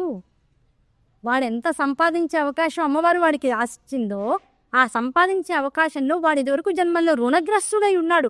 ఆ రుణాన్ని భగవంతుడికి ఓ సేవ రూపంలో ఇచ్చేసేసి ఆ రుణం నుంచి బయటకు వస్తున్నాడు. అది వాడికి రాసినటువంటి చరిత్ర. నువ్వెందుకు దానిలో అనవసరం? ఇది ఎలాంటిదో తెలుసా? కర్మని పట్టించుకోవడం. మొన్న చెప్పుకున్నాం, నాకు తెలిసి ఫస్ట్ డే ప్రవచనంలో చెప్పుకున్నాం. అసలు కర్మ అంటే ఏంటో తెలుసా? కర్మని పట్టించుకోవడం అంటే ఏంటో తెలుసా? కర్మల్లోకి ప్రతి వాళ్ళం వెళ్ళిపోయి దాన్ని పాసంగా ఎందుకు మార్చుకుంటున్నావు తెలుసా? అందరికీ గుర్తుంది, నేను ఒకసారి గుర్తు చేస్తా, కొత్త వాళ్ళు కూడా వస్తున్నారు కనుక. అసలు ఎందుకు ఇన్ని కర్మలు మనకు అనుకుంటున్నాయి? కర్మరాహిత్యం గుర్తులేదా? మనం కర్మరాహిత్యాన్ని పొందలేవా అంటే ఒకటే విషయం, ఎదురుకుండా మర్డర్ జరిగింది. మర్డర్ ఎవడో చేశాడు, ఎవడో చచ్చిపోయాడు. నువ్వు ఇక్కడెక్కడో ఉన్నదానివి వెళ్ళి ఈ మర్డర్ నేనే చేశా అంటే ఇప్పుడు ఏమవుతుంది? తీసుకెళ్ళి శుభ్రంగా లాకప్లో పెట్టేసి ఉరి శిక్ష వేస్తా. ఇప్పుడు నువ్వు వంట చేసి వదిలే, హత్య జరిగింది, చూసావు, జరిగిపోయింది. నువ్వు వెళ్ళి నేను చేశానండం ఎందుకు? అక్కడికి వెళ్ళి నేను చేశానండం ఎంత తప్పో. ఇక్కడ కూర్చుని వంట వండావు, ఏమండి వంట నేనే చేశాను కదా, ఈ వంట కూడా నేను చేశాను అనకూడదా? ఇది కూడా ఇప్పుడు లాకప్ డెత్ తీసుకెళ్తుందా నన్ను? దీనికి కూడా అనుకునే అర్హత నాకు లేదా? ఇప్పుడు మీరు దేవిభావం చెప్పారు, నేను దేవిభావం చెప్పాను, ఇప్పుడు అర్హత నాకు ఉందా లేదా? ఉందా? లేదు, ఎట్టి పరిస్థితుల్లో లేదు. లోపల నుంచి ఒక అమ్మ అనేటువంటి పదం లోపల నుంచి బయటికి రావాలనుకోండి, మనలోకి ప్రాణవాయువు లోపలికి వెళ్ళాలి. ప్రాణవాయువు ఉంది, ఈ జగత్తంతా ప్రాణవాయువు ఉంది. చూపించు. ఒక్క చిటికెడు ప్రాణవాయువు తీసుకొచ్చి నా కళ్ళ ముందు చూపించలేకపోతున్నాం. కానీ ముక్కు పీల్చిన ప్రతిసారి ప్రాణవాయువు లోపలికి వెళ్తుంది. ముక్కు ఒక్కటే పీలుస్తుంది, చెవులు కూడా పీలిస్తే లోపల ఉక్కి తక్కి అయిపో. ఇప్పుడు చెవులు కూడా, ఇక్కడ కూడా రంధ్రాలు ఉన్నాయి, ఇక్కడ రంధ్రాలు ఉన్నాయి. ఇక్కడ ముక్కుతో నువ్వు గాలి ఎలా పీలుస్తున్నావో అదే సమయంలో కళ్ళతోనూ చెవులతోనూ కూడా గాలి ఒకేసారి పీలిస్తే లోపల ఉక్కిరి సగం మంది మనుషులు ఊపిరాడగా చచ్చిపోతారు. దాంతో ఎవరో ఏం చేశారు, ఈ ముక్కే 2 రంధ్రాలు పెట్టి దీని ద్వారానే గాలి లోపలికి వెళ్ళేలా చేశారు. పైగా పీల్చుకునే గాలి కేవలం ఆక్సిజన్నే, ప్రాణవాయువునే పీల్చుకునేలా చేశారు. పీల్చుకున్నాక ఏం జరుగుతుంది లోపల? మళ్ళీ వదిలేస్తున్నావు. వదిలేయడం తెలుస్తుంది, పీల్చుకోవడం తెలుస్తుంది. ఈ పీల్చుకున్నటువంటి వాయువు, ప్రాణవాయువు లోపలికి వెళ్ళి దశవాయువుల కింద, దశవాయు జయాకార అని అమ్మకి లలితా సహస్రనామంలో నామం ఉంది. ప్రాణ, అపాన, వ్యాన, ఉదాన, సమానములనేటువంటి 5 ఊర్ధ్వ వాయువులు. దాంతోపాటు ధనంజయ, కూర్మ, కృకుర, నాగదత్తములు అనేటువంటివి 5 అధోముఖమైనటువంటి వాయువులు. ఒక్క ప్రాణవాయువును నువ్వు పిలిస్తే అది నీ శరీరంలోకి వెళ్ళి మొత్తం అణువున శరీరంలో ఉన్నటువంటి మొత్తం ఇక్కడ వెంట్రుక దగ్గర నుంచి కాలు చిటికిన వేలు గోరు దాకా, ఈ వేలి గోర్ల దాకా కూడా వెళ్ళి మొత్తం శరీరం అంతా ఫ్రాక్షన్ ఆఫ్ సెకండ్స్లో, సెకండ్లో 1,00,000 వంతు స్థాయిలో అవి వెంటనే మొత్తం అంతా వ్యాపించబడిపోతాయి. ఆ వ్యాపించబడి అన్ని వైపులో ఉన్నటువంటి మాలిన్యాలన్నింటినీ ఏకీకృతం చేసుకుని ఆ మాలిన్యాలన్నింటినీ మళ్ళీ మన కటి ప్రాంతంలో మూలాధార క్షేత్రంలోకి తీసుకొచ్చి అక్కడ మిగతా వాయువులన్నింటినీ ఏది ఎక్కడ ఉంటే మనిషి నలవగలుగుతాడో, ఎక్కడ ఏది చేస్తే దగ్గగలుగుతాడో, ఒక ఆవలింత వస్తుందో, లేకపోతే ఒక తుమ్ము వచ్చినా సరే నడుము పట్టేయకుండా ఉండాలో, ఇలాంటి వ్యవస్థల్లో మిగతా 9 వాయువుల్ని కూడా ఉంచేసి ఈ బరువైనటువంటి మాలిన్యాలన్నింటినీ పొందినటువంటి వాయువు మూలాధార క్షేత్రంలోంచి వచ్చి అక్కడి నుంచి మూలాధార క్షేత్రంలోంచి అనాహతం దాకా మొత్తం బరువుతో వస్తుంది. ఆ బరువుతో ఉన్నటువంటి నత్రజని అంటే కార్బన్ డైఆక్సైడ్ అంతా ముందు పైకి పంపించేస్తే మిగతా ఉన్నటువంటి ప్రాణవాయువులో సగభాగము ఈ అనాహత చక్రంలో నువ్వు ఒక మాటని మాట్లాడాలి, ఒక భావం నీలో వచ్చిందంటే ఆ భావాన్ని స్వీకరించి ఆ భావాన్ని విశుద్ధి చక్రం దాకా తీసుకువెళ్తే ఆ భావాన్ని బయటికి చెప్పే శక్తి దీనికి ఉందని ధనిస్తే ఇది అంటుంది నాకు పదాలు లేవు, బయటికి చెప్పగలిగే శక్తి నాకుంది, దీనికి పదాలు రావు. పదాలు ఎక్కడున్నాయి? బుద్ధిలో ఉన్నాయి. నేను తెలుగు వచ్చా, ఇంగ్లీష్ వచ్చా, హిందీ వచ్చా, ఆ పద సమూహం అంతా నాకు బుద్ధిలో ఉంది. కనుక ఈ వాయువు మళ్ళీ ఇక్కడ ఉండిపోకుండా, ఇక్కడ నుంచి ముక్కులోంచి బయటికి రాకుండా అంతరాళాల్లో ప్రవేశించి ఇక్కడ ఉన్నటువంటి బుద్ధి దాకా ప్రయాణించి ఆ ప్రాణవాయువు ఇక్కడ ఉన్నటువంటి అక్షరాలతో ఒక పదాన్ని సమీకరించుకుని ఈ అనాహతం ఏం చెప్పదలుచుకుందో, ఎటువంటి భావన తన ముందు ప్రవేశపెట్టబడిందో, దానికి సమాధానమా ప్రశ్న ఏది అడుగుతోందో దాన్ని ఇక్కడ క్రియేట్ చేసుకుని అక్షరాల్ని పదాలుగా చేసుకుని పదాలని వాక్యాలుగా చేసుకుని ఒక అద్భుతమైనటువంటి సెంటెన్స్ని క్రియేట్ చేసుకుని ఆ సెంటెన్స్ మళ్ళీ వైఖరి ఇక్కడ ఉన్నటువంటి గొంతు విశుద్ధి చక్రం దాకా తీసుకొచ్చి ఈ విశుద్ధి చక్రం నుంచి ఉన్నటువంటి పదాలని, అక్షరాల్ని, పాదాలని, మొత్తం వాక్యాన్ని అంతటిని కూడా ఇక్కడ ప్రవేశపెట్టి దీనికి స్వరాన్ని ఇవ్వాలి. ఆ స్వరం విశుద్ధి చక్రం నుంచి మొదలయ్యి ఇక్కడ ఉన్నటువంటి ఓసోఫాగి మన కొండ నాలుక అంటాం, ఈ కొండ నాలుక ద్వారా ఈ అక్షర సముదాయాన్ని అంతటిని ధ్వని ప్రకటన కలిగేటట్టుగా బయటికి పంపించి ఇక్కడ ఉన్నటువంటి దంతములతో, తాళువలతో, అంగిలితో, కింద పెదవి వెనకాల ఉన్నటువంటి లాలాజలంతో, నాలుకతో, ఈ నాలుక మధ్యలో ఉన్నటువంటి 36 దంతాలతో మొత్తం ఎన్ని రకాలైనటువంటి వ్యవస్థలు అయితే ఇందులో మనకు ఉన్నాయో అన్నింటితో, దాంతోపాటు గాలితో మిళితం చేసి నొక్కుతూ ఆ నొక్కబడినటువంటి అక్షర సముదాయం, పాద సముదాయంలోంచి వచ్చేటువంటి శబ్ద తరంగాలన్నింటినీ కూడా మళ్ళీ పీల్చేటువంటి ఉచ్ఛ్వాస నిశ్వాస క్రమంతో మిళితం చేసి ఆ మిళితం చేసేటువంటి ఆ సముదాయాన్ని ఒకసారి బయటికి వదిలితే శబ్ద తరంగం అమ్మ అనేటువంటి ఒక్క మాట మాట్లాడుతుంది. అంటే ఒకసారి నువ్వు ప్రాణవాయువు పీల్చుకుని ఇంత శక్తిని లోపలికి తీసుకుని ఒక అమ్మ అనే పదం మాట్లాడాలంటే, ఇంత కార్యం లోపల జరగాలంటే, ఇంత అనర్గళంగా నువ్వు ఇన్ని పదాలు, ఇన్ని వాక్యాలు, ఇంత ప్రవచనం చేస్తున్నావు అంటే నిమిషానికి, అసలు సెకనుకి ఎంత లోపల జరగకపోతే ఒక మాట తర్వాత ఒక మాట, ఒక భావం తర్వాత ఇంకొక భావం, ఒక పేజీ తర్వాత ఇంకో పేజీ, ఒక పుస్తకం తర్వాత ఇంకో పుస్తకం, అలా జరుగుతూ మాటల ప్రవాహం ఇలా ఎలా వెళ్తుంది. ఆ శక్తి నీదా. గట్టిగా ఒకసారి మాట్లాడుతూ స్వరం పెరిగితే ఎక్కడన్నా ఒక నోరు దగ్గర దగ్గు వస్తే మాట ఆపి దగ్గి మళ్ళీ యువతనికి రాగలుగుతున్నావు. అంతవరకే నువ్వు. ఆ మాటని క్రియేట్ చేసేదానివి నువ్వు కాదు.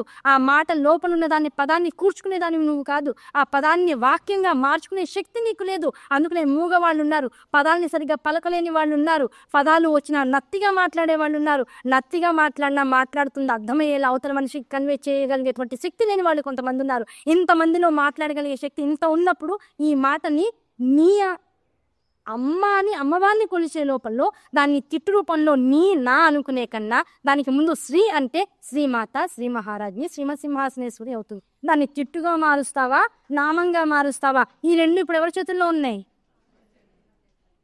ఇప్పుడు మాట మాట్లాడాలంటే ఇంత జరగాలి లోపలంటే ఈ మాట, ఈ ప్రసంగం చేస్తుంది ఎవరు? అమ్మ. మరి అంతా అమ్మ చేస్తున్నప్పుడు నాకు కష్టం వచ్చిందని ఎందుకు చెప్పుకుంటున్నావు? ప్రశ్న మన దగ్గరే ఉంది, సమాధానం మీరే చెప్పారు. అంతా అమ్మే చేస్తుంది అప్పుడు మరి కష్టం ఎక్కడి నుంచి వచ్చింది? అమ్మే ఇచ్చింది. ఎందుకు ఇచ్చింది? ఈ దేహం ఇదివరకు ఏదో తప్పు చేసింది బుద్ధితో, మనస్సుతో. ఆ దేహము మనస్సుతోనూ బుద్ధితోనూ ఏ తప్పు అయితే చేసిందో ఆ తప్పులోంచి వీడిని బయటికి తీసుకురావడం కోసం మళ్ళీ అన్ని రకాల అవకాశాలు వీడికి ఇచ్చి ఆ తప్పుని సరిదిద్దుకుని మళ్ళీ రారా అని చెప్తాం. మనం ఏం చేస్తాం? పిల్లలు ఏదైనా ఓ తప్పు చేశారు, పక్కన ఫ్రెండ్ దగ్గర నుంచి ఓ పెన్సిల్ దొంగతనం చేశాడు నా కొడుకు. వాళ్ళ ఇంటికి వచ్చి చెప్పాడు, అమ్మ నా ఫ్రెండ్ దగ్గర 2 పెన్సిల్స్ ఉన్నాయమ్మా, తీసుకొచ్చా. అడిగావని అన్న అంటే అడగలేదమ్మా, తీసుకొచ్చేసా. వాడైనా నాకు ఇస్తాడులే, పర్వాలేదు. వాడు ఇవ్వడం కాదు నాన్న, నువ్వు అడిగావా? లేదమ్మా అడగలేదు, ఇచ్చేసేద్దాం. అమ్మ వద్దమ్మా ఇవ్వద్దు. ఎందుకు ఇవ్వద్దు? ఎందుకు? తీసుకొచ్చేసిన తర్వాత ఇవ్వాలి కదా. అమ్మ నేను ఉంచుకోవాలని ఉందమ్మా, నాకు నేను కావాలంటే నేను కొని పెడతా, ఇస్తే వాడే ఇస్తాడు. కానీ నువ్వు దొంగతనం చేసావు, అది చాలా తప్పు. నీకు కావాలంటే నన్ను అడగగలగాలి, నేను అంతకన్నా ముందు నీ స్నేహితుడు కనుక వాళ్ళని అడగగలగాలి. ఈ రెండు అడగలేనప్పుడు దొంగతనం చేసే హక్కు నీకెక్కడిది? అక్కడి నుంచి మొదలెట్టి పిల్లవాడిని తీసుకెళ్ళి ముందేం చెప్పిస్తాం, సారీ, క్షమించు, నీకు తెలియకుండా నీ వస్తువుని నేను దొంగతనం చేశా కదా, సారీ చెప్పి నీ వస్తువు నేను మళ్ళీ చేయను, ఐఎమ్ వెరీ సారీ, నాతో ఫ్రెండ్గా ఉండు అని చెప్పేసి ఆ వస్తువు ఇప్పించేసి ఇంటికి తీసుకొచ్చేస్తా. మరి మనం ఒకళ్ళ పట్ల చేసినటువంటి దోషాన్ని ఈ మనిషి పట్ల చేశాము అని తెలిసినా సారీ చెప్పట్లా. నేను ఈ దోషం నా వల్ల జరిగింది అని మనం ఒప్పుకోకుండానే వాళ్ళ ముందరే మనం తప్పు చేయలేదు, వాళ్ళే తప్పు చేశారు అని జీవితాంతం నమ్మిస్తూ మనం కూడా నమ్ముతూ దాన్ని యాక్సెప్ట్ చేసేసాం. ఒక జీవితకాలం అంతా నీకు అవకాశం ఇచ్చినా సరే కొడుకుతో ఒప్పేదో చెప్పించగలిగిందని నేను చేసినటువంటి తప్పేదో నాకు తెలియదా? జరిగినటువంటి తప్పుకి క్షమాపణ అడగాలని నాకు తెలియదా?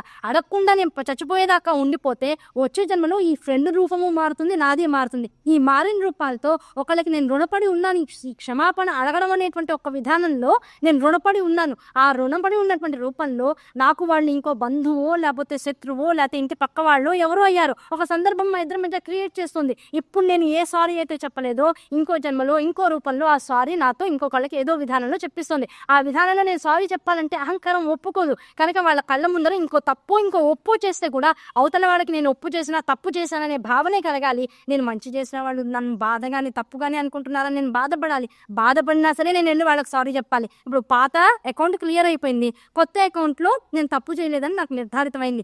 ఈ కడుపులో కసి ఉంచుకుని నేను వాళ్ళకి మంచి చేసినా నేను తప్పే చేశానని నాతో సారీ చెప్పించుకున్నాడు కనుక వీడికి ఎప్పటికైనా నేను మళ్ళీ కక్ష తీర్చుకోవాలని ఇంకో తప్పు చేస్తే ఈ అకౌంట్ సున్నా అవ్వంగా మళ్ళీ ఈ అకౌంట్ ఉన్నటువంటి బాకీతో పాటు ఇంకో జన్మకి అది చక్రవడ్డీ అవుతుంది. ఇలా ఎన్ని చక్రవడ్డీలు ఎన్ని సారీలు మన దగ్గర ఉండిపోయినాయి, ఇప్పుడు ఎన్ని జన్మలు అయినాయి? ఇంతమంది ముందు మనం తలకాయ ఉంచుకుంటున్నామన్నా, మాటలు పడుతున్నామన్నా, ఇంకా మాటలు పడాల్సినవి ఉన్నాయి అనుకున్నా, జీవితాంతం మనం ఎవరో ఒకళ్ళకి ఒడంబడికగా ఉండాలి అన్నా ఇవన్నీ ఎక్కడి నుంచి వచ్చినట్టు? ఇది వరకు జన్మల్లో నువ్వు చేసుకున్న దానికి నువ్వు సారీ చెప్పాలా? అమ్మవారి దానికి వచ్చి నేను సారీ చెప్పాను నన్ను ఇందులో నుంచి బయటికి తీసుకొచ్చి అనాలా? అమ్మ ఎప్పుడు ఇంకో 2 దెబ్బలు వేసి తొడపిక్క పెట్టి మరీ తీసుకెళ్ళి సారీ చెప్పిస్తుంది. నువ్వు ఎంత సుఖాలు అడిగినా సుఖాలు ఇచ్చేదమ్మ కాదు, తొడపాసం పెట్టి వెళ్ళి సారీ చెప్పించి తర్వాత నీ బుగ్గగిల్లి ముద్దు పెట్టుకుని కళ్ళనీరు దుడిచేది అమ్మ. కనుక అనుభవించాల్సిన కష్టం ఎక్కడికి పోదు, అనుభవించాల్సిందే. కానీ కష్టం కాదు, ఇది నేను అనుభవించవలసినటువంటి ప్రారంధ కర్మ. అనుభవించేస్తే ఇంకా మిగిలిందంతా సుఖమే అని తెలుసుకోగలిగితే అమ్మ అనుగ్రహం నీ మీద ఉన్నట్లు లెక్క.